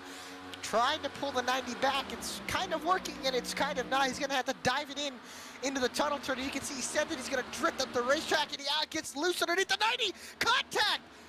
Into the wall goes the 90. They stack up behind. Samar gets into the back of Ortega. Miller, look at Bailey Turner. Gets the 6-for-1 special. 3 wide with the 37 and 33. I was going to say, Samard, the big loser on that one. He had to check up. They all stacked up right there in front of him. And the 29 of Luke Canup, big bobble right there. He races alongside James Loveland. Some of those guys, let's remember, they have, a couple lap fresher tires. I know it's not too much, but still could make a little bit of a difference. And they've got a full tank of fuel as well. Bard right here. What do they pit with 35 to go? I think you can get about 30 laps on fuel. You cannot save 4 laps with a splash and go. If you can keep within the leader, a quick splash and go might be all you need. Definitely possible. Is side by side Reggie Ortega, AJ Stravado 11. Oh, the contact! Oh man, what a save by Stravado. Now Samard goes up to the outside. And they are leaning on each other here tonight. Almost out here. Okay, now. Bailey Turner, who was involved in the last wreck, he is up to 14th now. Fresh tires. Yeah, it's making a difference. He not able to complete the pass on Chris Samard this time. Less than 30 to go. Mayato leads over his teammate Brody Hayes, who is right there on the bumper. Matthew Zwack, Jeff Wright, Angelo Ronis, Adam Cabot, and Ben Baffert have all kind of broken away by a second. Joshua Banks leads the second group of race cars. And Jeremy Miller right there as well. He has to check up on the exit. Here comes Michael Sturgill, going to try and track him down. Now starting to put some pressure on Keith Mayato. Hasn't thought about passing him just yet. This is probably the closest anybody's been to Mayato this entire race. Mayato still led every single lap. Could that change if Hayes goes around him? But hasn't thought about making a move just yet. And now back in the 11th position. Looks like Stravado making a move on Reggie Ortega. He sends it up down to the inside. Gonna push up the racetrack a little bit. Still just can't hold it up on that bottom. Top lane carries so much momentum, and now Samard gonna give a shove to the 2, and now Stravado gonna lose at least 1 or 2 spots. He tries side drafting, but it's not gonna be. It's gonna be to no avail right there as he slots back in line behind Chris Samard now to 13th position. But Ortega having a solid run here. He goes up the hill a little bit on exit. That's going to allow Samard, who almost catches the wall, to close right up. He's going to have a great opportunity to make a move down here into the tunnel turn. Gets alongside, side drafts him. Send him down into 2 here. It's going to get tight underneath him here. You can see it checks everybody up. Stravado could be a big mover and get the 2-for-1 if he can. Just can't do it. Top lane just seems to carry so much momentum. And that bottom just can't hold it, it seems. And now we can see ahead of them, Sturgill feels like he's got enough of a gap to make a move on Miller. Almost making a little contact. Maybe they rub a little bit of doors, but nothing other than that. Miller keeps the position, and now side by side for the 12th position with Stravado and Samard. Samard now getting trained up on that outside. And he's pinned down low, and those guys all nose to tail up on the top. And he's going to probably have to fall in behind Bailey Turner before it's too late. And James Loveland gets there, but yeah, Stravado a little bit high up the racetrack, slow in the center, but he's going to have a big run down this straightaway. Will he make a move? He will, and he's going to have Samard to push him a little bit. Not quite. If he can send it in there, he should be able to make him work here. He just doesn't want to slide up. Ortega's fighting him hard here on that outside, but Ortega gets a little tight. Some hard gets loose underneath Turner. He'll be able to come up in front of his teammate Loveland. Looks like Stravato still on that inside of Ortega. Ortega really fighting everybody that's been on his inside. You can see Stravato gets loose on that bottom. Or tight. Now look at Bailey Turner. Contact through the teammates behind them. Loveland gets almost up into the outside wall. Luke Knupp, Eric Hutton trying to capitalize on the 56. There goes Stravato down to the bottom. A push from Bailey Turner, and ahead of them, Sturgill underneath Miller for the 9th position. Sturgill almost gets into the 30-30, holds him off tight. That top lane really starting to come in here. Meanwhile, on board with Seth Hatchell in 15th. Oh, Bailey Turner, I think, catches the wall right there in 13th. Hatchell making his way forward, closing up on his teammate. Bravado has to slot back in line. Nose to tail once again. Turner might be able to make the move here. He's got the fresher tires, it seems. Turner only 8 laps on those tires, and now Stravato with 20 laps. And I'm going to assume that they're going to have to pit within the next 20 or so laps, which will not be enough. I'm assuming probably 10 or 15 we're going to start seeing these guys bringing in for tires. But other than that, I mean, the guys that just pitted can maybe just take a splash and go and make it all the way to the end. Big shove from the 33 to the 24.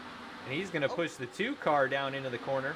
They're all right on the bumpers. Oh, battle up front. Contact between the 10 and the 18. Zwack and Hayes make contact. There goes Jeff Wright. Where does Angelo Ronis go? He stays loyal to the outside and pushes the 18. Baffert now goes underneath the 21. Wright trying to take the 3rd position. Almost slides up. Baffert takes 5th away from Ronis, but still side by side for the 3rd position with the 18 and the 48. The top 2 starting to just get away here. Right, look at the send. Wow. Wide job. He's going to slide up. Whack checked up a little bit, but yeah, Wright can't keep it pinned. Here comes Baffert. He had a good run building, and then he got loose off the corner. Cabot starting to get a big run building as well. The second pack starting to reel in the front pack here. They're even though they're 2.5 seconds back, they still need to catch him. Yeah, to have any opportunity to win, they're gonna have to get up in the action here. But Baffert all over Jeff Wright. This is for the 4th position. Hutton catches the wall farther back too. I saw him bounce off right there. Able to hang on to the position. Hard making the move. Making the move on, I believe it's Bailey Turner. Can it stick? It's going to get tight on that bottom. Samard, clean racer, he'd give him the room there. Oh, Loveland saves it. He might have got a little help from the 88 possibly, or maybe just started to lose it on its own. Samard gets tight, makes a little contact with the 24. Now here comes his teammate, Seth Hatchell, rolling up on that outside. Look at the run Hatchell's able to get. Huge momentum for the 8 car. Up ahead of them, Stravato and Ortega battling. Stravato's been trying to make this pass for 10 laps now. Just hasn't been able to do it. And Ortega just pinning him hard, pinching him out on the bottom. And I know AJ Stravato, he's not going to be liking that too much longer. And he's going to try everything he can to get around that too. He just can't do it. Yeah, this is how I think Reggie kind of races everybody, though. He's going to make it hard. He's not going to just roll over. He's defending extremely well right now, and they're not really losing too much ground to the cars in front, but the more that they race side by side like that, and big hit. The wall. Yeah, he pushed a little too hard right there, I think. Shouldn't be too bad on damage. It's just, man, it's so hard, especially in dirty air. You're right behind the 2's wake in the tunnel. Just can't carry. Coming up on 20 laps to go. I'm assuming the top 15 are gonna, or top 12 at least, are gonna have to make a pit stop for fuel at least, and most likely gonna get tires. The real question is the guys that maybe can get away with 2 or maybe no tires in a splash and go to make it all the way to the end and kind of cut this time in half. And AJ tried to, I think, give the bumper to Reggie Ortega right there. Ended up costing himself some momentum through that corner as Bailey Turner now pulls to the bumper on him. And man, they are in a huge train of cars right here from Reggie Ortega on back. That's what, almost 10 cars it looks like. All the way back to Luke Knupp, Storm Patterson, Dane Cruz, and then James Loveland. Yeah, back in 20th position. Hutton underneath, I believe that's Mard, but now up at the front, Matthews Whack trying to get underneath the 48 of Wright, gets loose. Baffert pushes the 48 past. And we talked to Chris Samard earlier saying how much it means to make a move on the top. So much momentum getting carries. We have our first pit stop with Michael Sturgill. Does that start bringing everybody into the pits is the question. What does Sturgill take is the question now.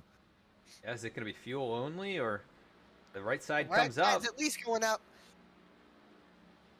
And that could be an option here. Maybe 2 tires. They're pretty loose, though. So yeah, I just he's don't... taking 4. 4 tires. I think the only guys that can get away maybe with a quick splash and go get you 4 or 5 laps of fuel. I think that's what the guys are going to be able to do. We talk about guys like Bailey Turner, Dane Cruz, Luke Canup. They could just splash and go and hope for the best and hope everybody takes 4. Keith Mayato, nobody pitting. Jeff Wright, Matthew Zwack is going to be bringing it in. And with Zwack being in the top 5 coming in, that means a lot more guys are going to probably bring it in for some fuel.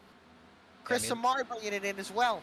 Yeah, and so lap times from the fast times of this race are about a second off right now. So that is the difference with fresh tires and full load of fuel versus what we're at right now, about 25 laps in on tires and fuel.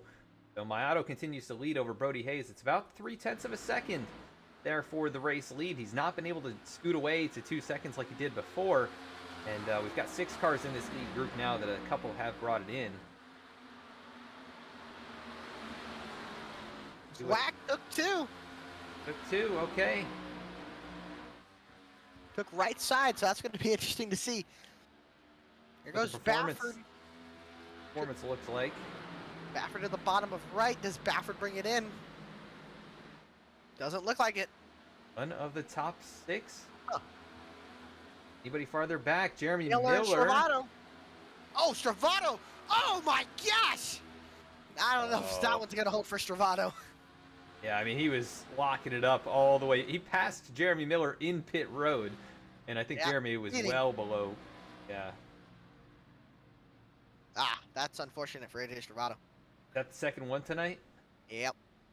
That'll break your race right there. And that's going to be a long, especially on the money stop, that's going to be a long penalty. He might even lose a lap.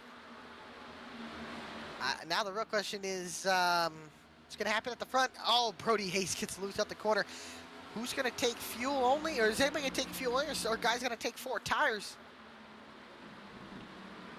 I tell you what, Jeff Wright, I don't know what his strategy call is going to be, but man, he is closing in on that. Yeah, that 10 car.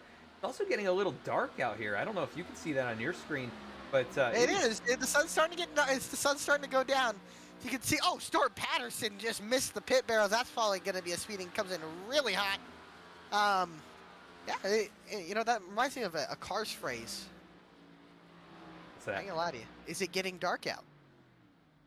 I would say, you remember that from Cars? You remember that from Cars? Was that the first one? Yeah, the first one. I know. Sorry, I thought I'd take a trip down memory lane before. I don't know. Hatchell going underneath Ortega. He's got to push from Eric Hutton. Turner was able to clear Hutton, and Hutton almost gets into the 2. Hatchell able to pass the 2. Now the leaders.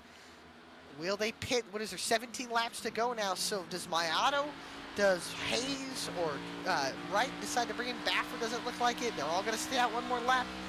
Is everybody behind them decide to come in? No, everybody's staying pretty loyal and staying out. 18 to go.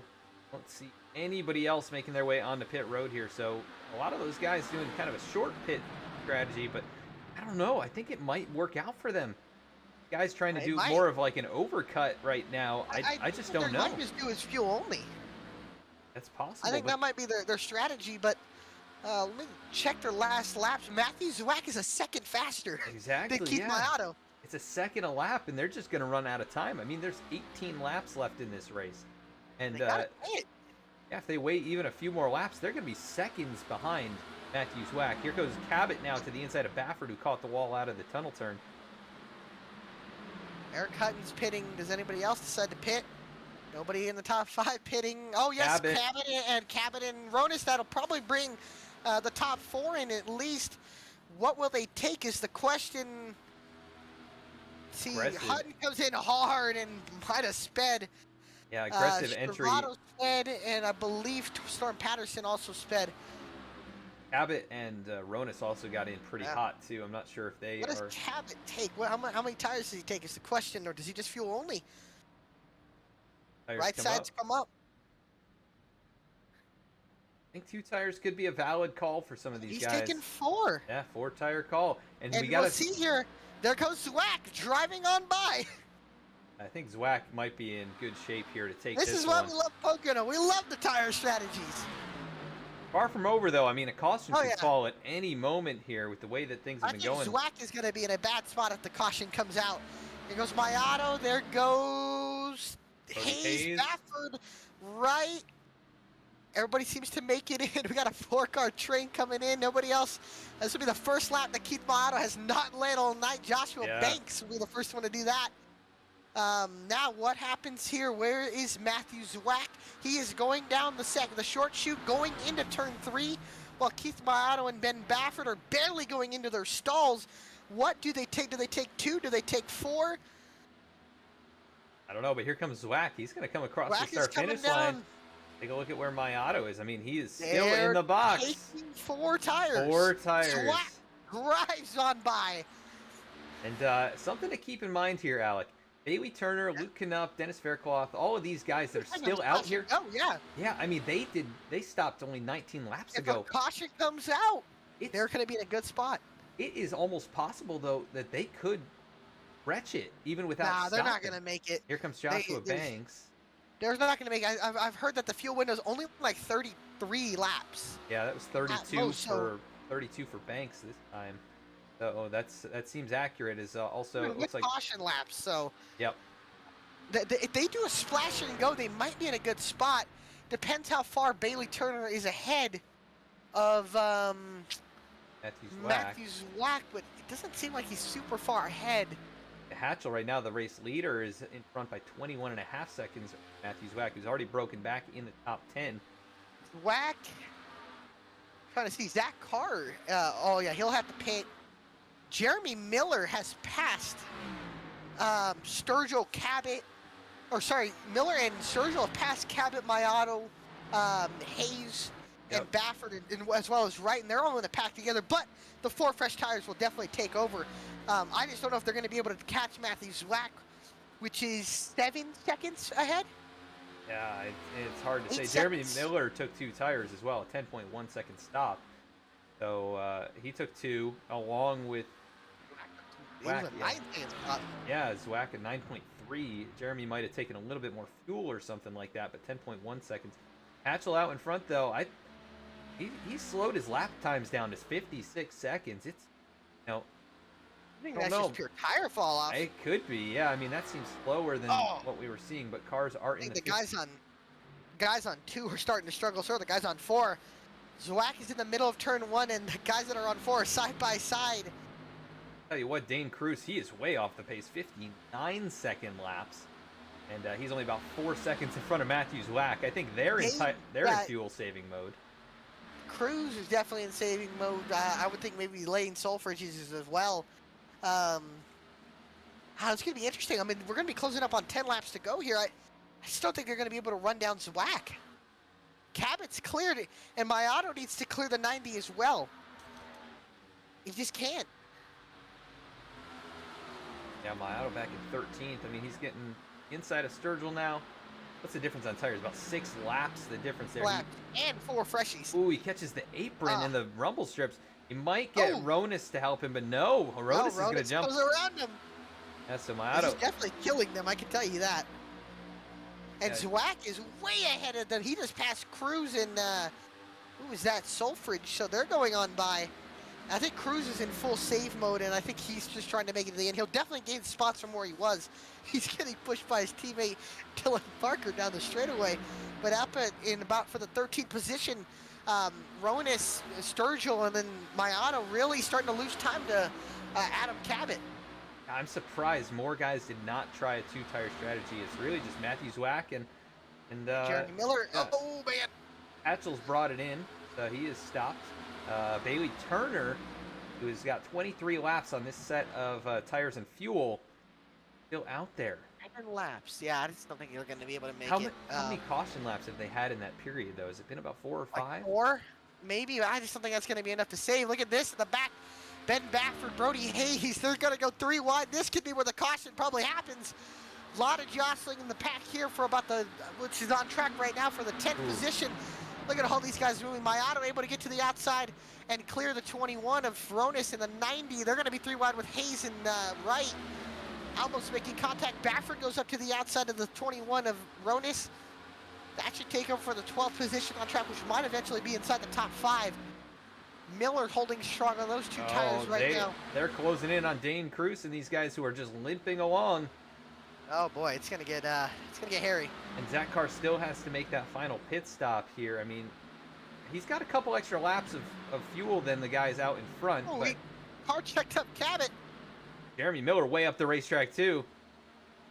Oh, in the block. Oh my gosh. Oh my goodness. Yeah, Mayato came in there with a full head of steam, and Jeremy, I mean, those two have had their run-ins at times in the past. I don't know if there's any animosity right there, but interesting that the 30 tried to slow him down that much. Here comes Baffert. Baffert moved him up the racetrack, it looked like, and Baffert will try to clear it. He should be able to clear.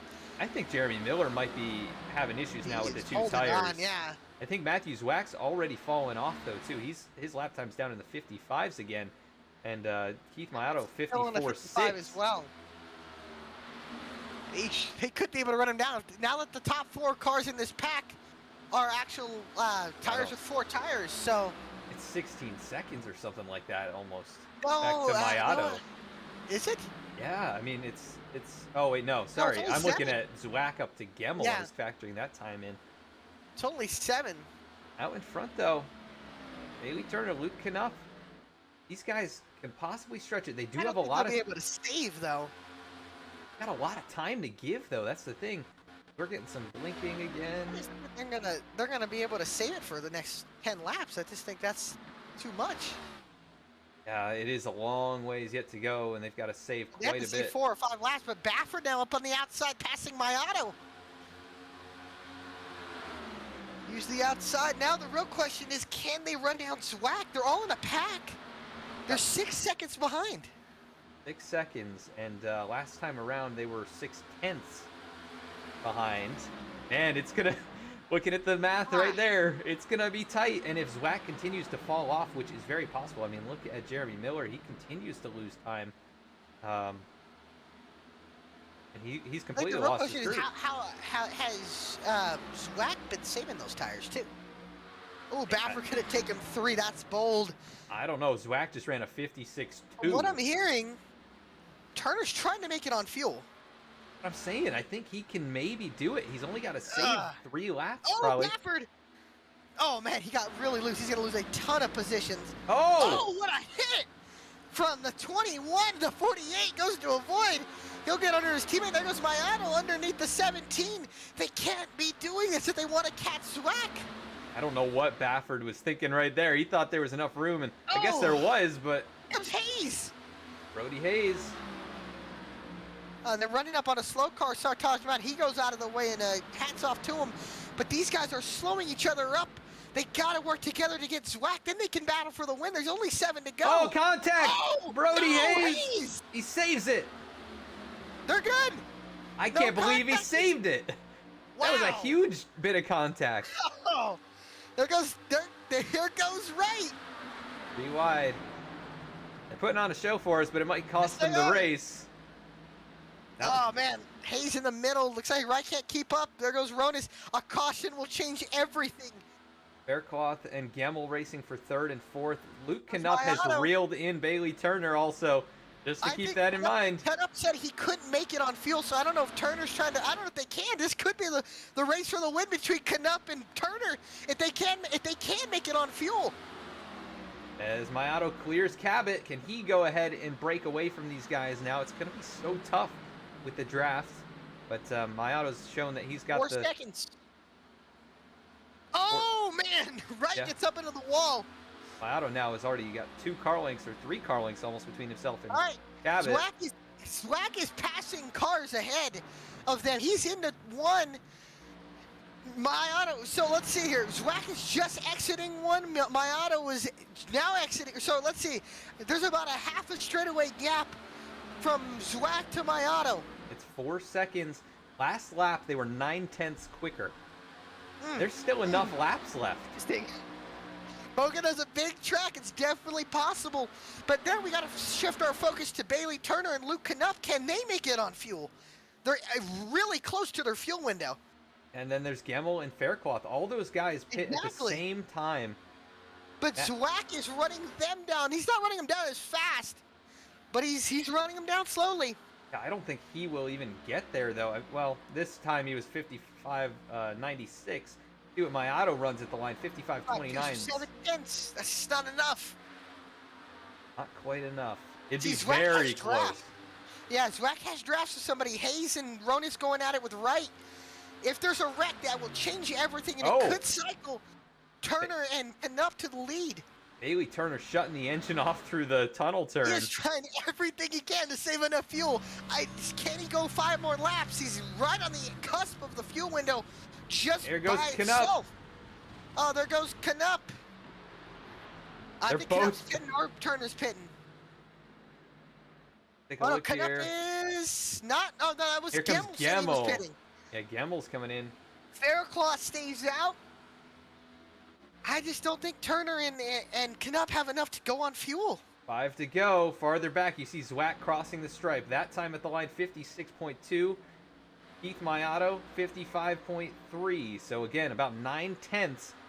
You guys just need to work together. Now I know it's so hard with any draft. Zwack has no draft, no car in front of him. Got Storm Patterson closing in behind, though. He just passed him, so look, you can see Mayato, and then you can see Zwack in the races car in the 18. He's a little bit ahead, about half straightaway. Can he hold him off? He's only going to have to hold off for about 4 laps. And the real question is, can Turner hold on? And Knupp just passed Turner. Yeah, this is getting crazy now. Big bobble from Cabot, as here comes Ben Baffert now going to look to his inside. They can't be doing that if they want any shot at this. Yeah, they have to stay in line. It's so hard. It's so tempting to pass somebody. They just can't pass. They are running down Matthew Zwack. Only 2 seconds now is the gap between Mayato and Zwack. Cabot is going to be in 3rd all around. Bailey Turner is saving fuel at the moment. Knupp and Faircloth just came in. Can Bailey Turner make it on fuel? I don't know. He's got a little helping hand right now. Zach Carr and also AJ Stravato, they can provide some draft to him, and that'll keep his speed up just a little bit. He doesn't have to use as much fuel. I just don't know if he can hold on, especially since Zwack is starting to run him down. But now it's only 1.9 seconds between Zwack and Mayato. If Turner can't make it, those are the 18 and a 36 will be battling for the win. With, I believe that's Adam Cabot. He just brushes the wall. Now Baffert gives him a shove.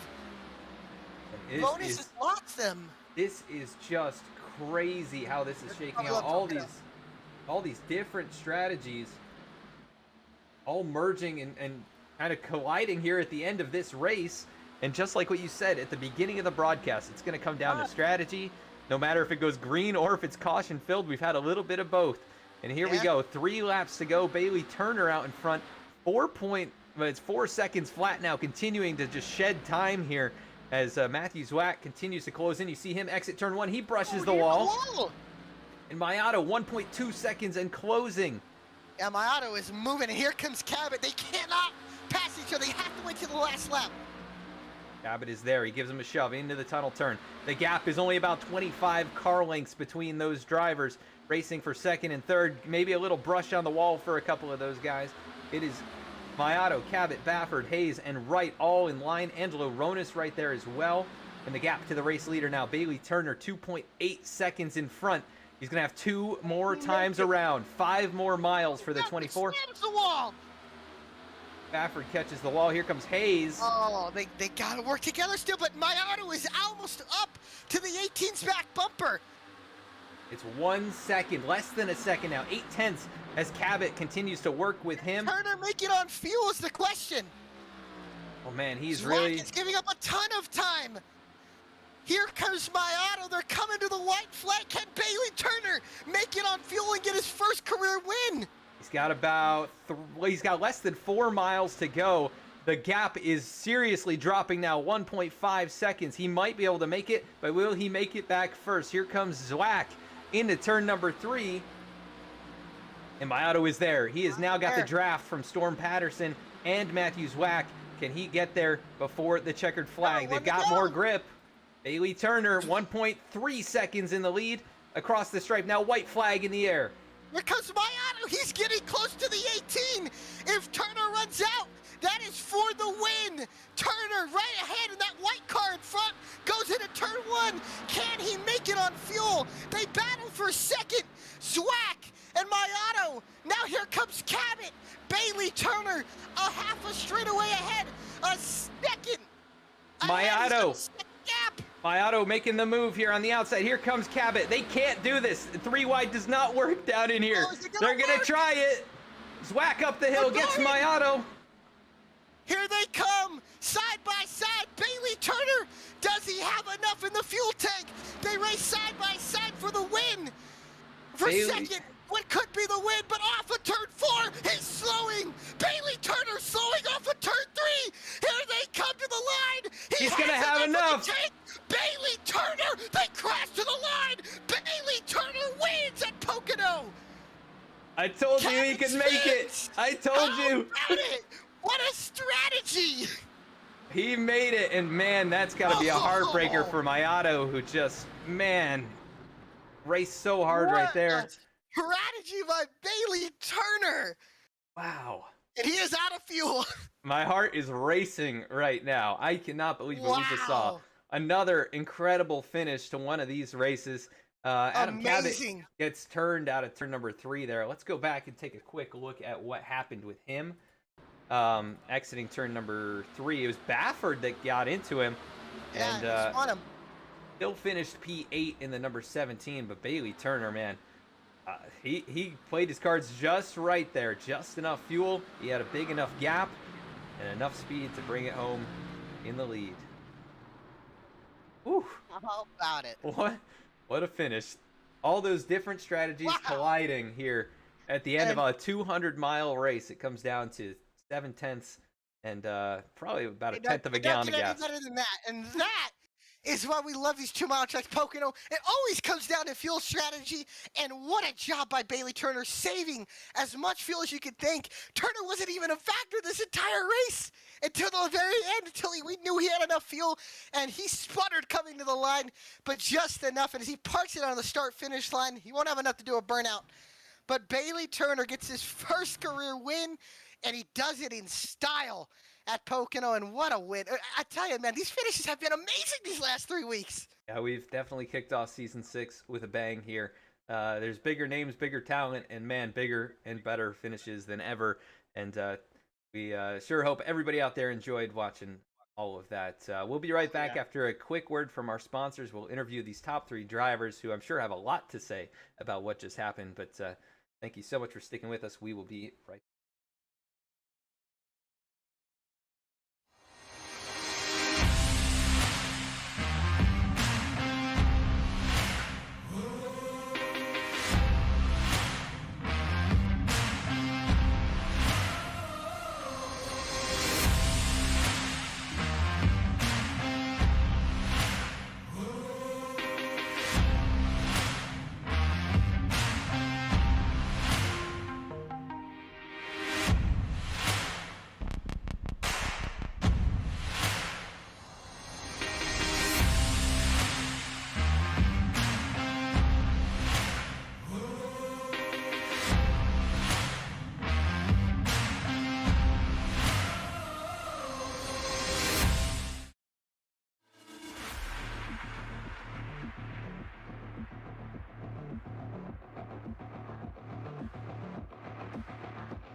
We are back at the racetrack now with our third place finisher. That's going to be Mr. Ben Bafford. Alec, I believe you're with him.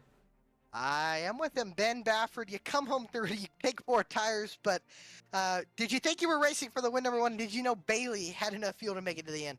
I had absolutely no idea Bailey was going to make it to the end. I heard he was Luke was helping him out with a little bit of draft to save, so I'm guessing that helped a little bit of it. Mainly want to apologize for Adam that I completely wrecked the shit out of him coming to the line. Sorry, but Okay. yeah, that's about it. You know, that was really fun, very slidey. I didn't figure it out. I was actually not shifting until like halfway through the race, and then I finally figured it out. So yeah, it was fun. Well, I got to ask you, we go to a short track next week. We went to the draft tracks for 3 weeks in a row, but next week we go to New Hampshire. How are you feeling about that track? Great. I live in New Hampshire. I'm gonna win. All right. So we like to hear one. Before we let you go, brother, anybody you want to give a shout out to? Dane Cruz. Dane Cruz. Why not? All righty. Well, thank you, Ben Bafford, and congrats on finishing 3rd. We'll see you next week in New Hampshire. All right, we'll see you.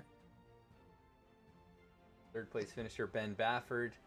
We're going to pull up now second place finisher Keith Mayato, who led almost all of this race.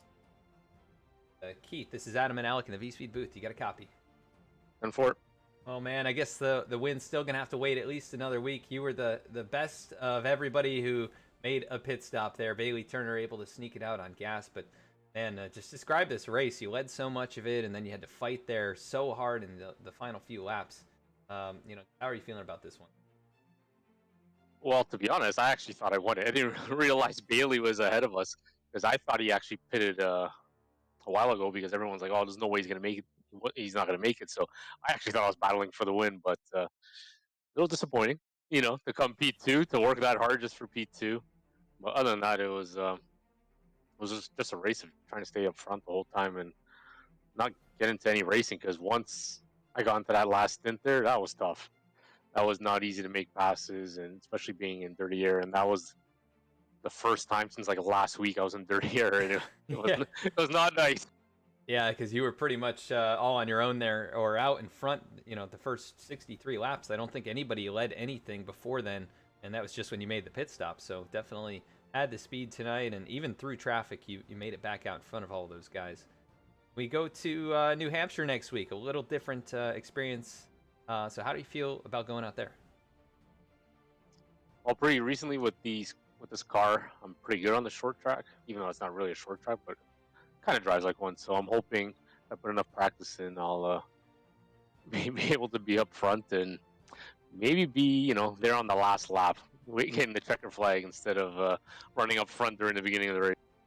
Yeah, it seems that things just do not seem to fall your way. I was telling Alec, and we talked about this before. Once that first win comes for you, it seems like, it's like dominoes. The rest of them just keep getting more and more of them. But it'll have to wait at least one more week. A great finish and a great drive from you here tonight, though, to get second place. Anybody you want to give a shout out to? Yeah, give a shout out to Bush League Bound for sponsoring the race tonight. Yourself and Alec for doing an awesome job with VSPEED, and Bailey for sneaking that one out with on a fuel mileage run. Yeah, it's kind of crazy. We weren't sure if he could do it, and he ended up doing it. But man, so close for you here tonight, and we'll catch you next week at New Hampshire. Sounds good. Thanks, Adam. Thank you. At his second place for tonight, Keith Mayato. We're gonna go now to race winner Alec. I believe you're with him. I am. I'm standing in victory lane with the one and only Bailey Turner. Bailey, man, I don't know how you did it. I was counting you out, and Adam could even say that I was. I mean, take us through that last run and how you did it. I mean, that's amazing. Yeah, I mean, it all started with getting spun out there with I don't even know how many laps to go, and came down pit road, was pissed off, and then drove like a madman for the first bit of that run to go from, bottom 20s up to I think like around 12th. And then I knew it was going to be close on fuel for me. And then once I saw everybody pit, and I was like, you know what do I have to lose? I'm already running 12th. After, running top 3 at the whole beginning of that race, I was like, screw it. Let's try something. And I started clutching it at the second cone, going into every corner, realizing that wasn't enough. I even started backing it up into the third cone, those last 5 laps. Because I think when I started saving with like, I don't know, was it 15 to 18 to go or whatever it was. I was 4 laps short, so pretty much I was just clutching it every chance I got, trying to get any bit of draft I can from any of the lap cars that were coming around me. And man, that was I ran out right at the line. I was doing everything I could that last lap. I had saved just enough to have 1 lap left, and luckily, saving a little tire there throughout that run on the tail end of that, I think allowed me to even stay in front of those guys. It was amazing. I don't know. Again, props to you, brother. And now that you have the first win here in BTDY, now I got to ask you, we've been at these draft style tracks, and now next week we go to a completely 360. Well, not really a 360, but a lot different at a short, or what you could consider a short track at New Hampshire. How do you feel about going out there and with these cars and maybe getting your second win? Man, everybody loves to get their first win in a league, especially BTDY, and everything you guys do with the broadcast and the sponsorships for this and everything is really it's really top tier stuff. But yeah, looking forward to hopefully getting a win and doing it the right way, having to go out there and battle those guys till the very end. Love short tracks. I love New Hampshire. It's so fun to get down there deep in the brakes in the corner and actually getting to work around guys instead of relying on a side draft or relying on a push down a straightaway to try to complete a pass. So really looking forward to that. And before you let me go, I just want to give a big thank you to Red Sim Design, bringing back the old White Claw paint schemes for me. I used to run these in all my old leagues, and obviously it's good luck charm. Good to bring it back. Yeah, well, you answered the third question I was going to ask you, so a shout out to all those sponsors as well. And again, Bailey, congrats. Heck of a strategy. And we look forward to seeing you next week at New Hampshire. Thank you. That is our race winner, Bailey Turner. And you know what I just noticed? That is 3 weeks in a row. Is that Sad Boys Racing? Sad Boys Racing. SBR has gotten the wins. They've won every single race so far. And this one just kind of seemingly out of left field. Bailey Turner. Oh, yeah. I'm seeing the comment here from AJ Stravato. He was not very happy for most of this race, and then he got wrecked, and then he ended up winning the race. I mean, sometimes you just can't ever give up, and that is this is the perfect example of that. That 24 car, just enough fuel to make it back, and technically he's the fastest guy out there because he finished the race first. So yeah, and there's no technical inspection or DQs. So put that out there because I know Pocono had that a few weeks ago. But again, man, I would say 4 races in a row if you count the championship homestand, nail-biting finishes. But just amazing racing, just from the season from Daytona and to here at Pocono. Next week we go to a completely different racetrack at New Hampshire. It'll be interesting when we get there, how the cars racing us with each other. Again, a short track, we really haven't had those this year. Or we haven't had any short tracks in a while, and we know Keith Mayato's going to be a tough guy to beat there. He's already showed it these last few races that he's one of the guys to beat week in and week out. But again, amazing finishes these last few weeks. And again, props to Bailey Turner, to a strategy I didn't even think was going to be possible of working, and it somehow worked. So again, congrats to Bailey Turner, and I hope all you folks enjoyed that race because that was something you don't expect. But man, I love few mileage races, and they're so good and easy. They give you those kind of finishes. Great racing by these guys again, and just man, awesome, man. I'm so glad I get to come up here and do this every week. Yeah, me too. It's been a pleasure, and man, tonight another example of why it's so much fun to watch these guys who are so good at what they do go out here. And only 5 cautions tonight, only 3 lead changes in the whole entire race. And Bailey Turner, I think he made the last one and held on there for 13 laps and just sipping on fuel, just barely enough to get him back home, and he did get across the line in first. He wins tonight here at Pocono, his first career win. Keith Mayato, try as he might, just comes up a little bit short in second place. Ben Bafford finishes in third. Matthew Zwack, good race from him again. He finishes fourth. Brody Hayes, really solid run from the rookie, finishes in fifth. Jeff Wright comes home sixth. Angelo Ronas, seventh. Adam Cabot, another top 10 here tonight, comes home eighth. Seth Hatchell salvages a ninth place, and Eric Hutton rounds out the top 10. Joshua Banks comes in 11th. Michael Sturgill, 12th.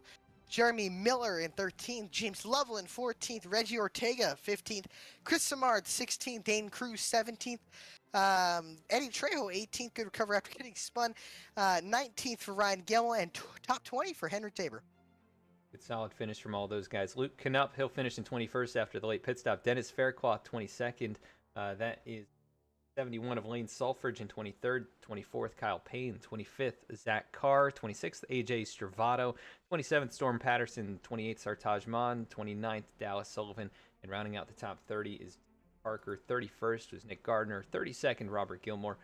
Skylar Shackelford called it quits early on tonight. He comes home in 33rd. Great size field tonight for week 3. We're going to be off Thursday night this week, so you won't see us until next Tuesday from New Hampshire. One of my favorite tracks to race at, but That'll be fun. hard to pass there. Definitely a hard place to pass. But we'll see how these guys do. I mean, it was hard to pass tonight, but they never cease to amaze with what kind of racing they can put on here in this league. We know with these composite bodies, we're going to see a lot of bump and runs next week. I can tell you that. That is for sure. I mean, we saw a bit of that tonight, too, at a much bigger racetrack with higher speeds. So we're definitely going to see it at that 1 mile speedway up there in New Hampshire. So thank you so much for joining us tonight. I hope you enjoyed. Thank you to all the sponsors, Martin Sports, and tonight's race sponsor, Bush League Bound. Check them out. Their info is in the video description. We'll be back again next week, like I said, with the race at New Hampshire for race number 4. We'll see if anybody can tackle or take down Sad Boys Racing here in the Below the WL Premier Series. So we will catch you all next week. Have a great night.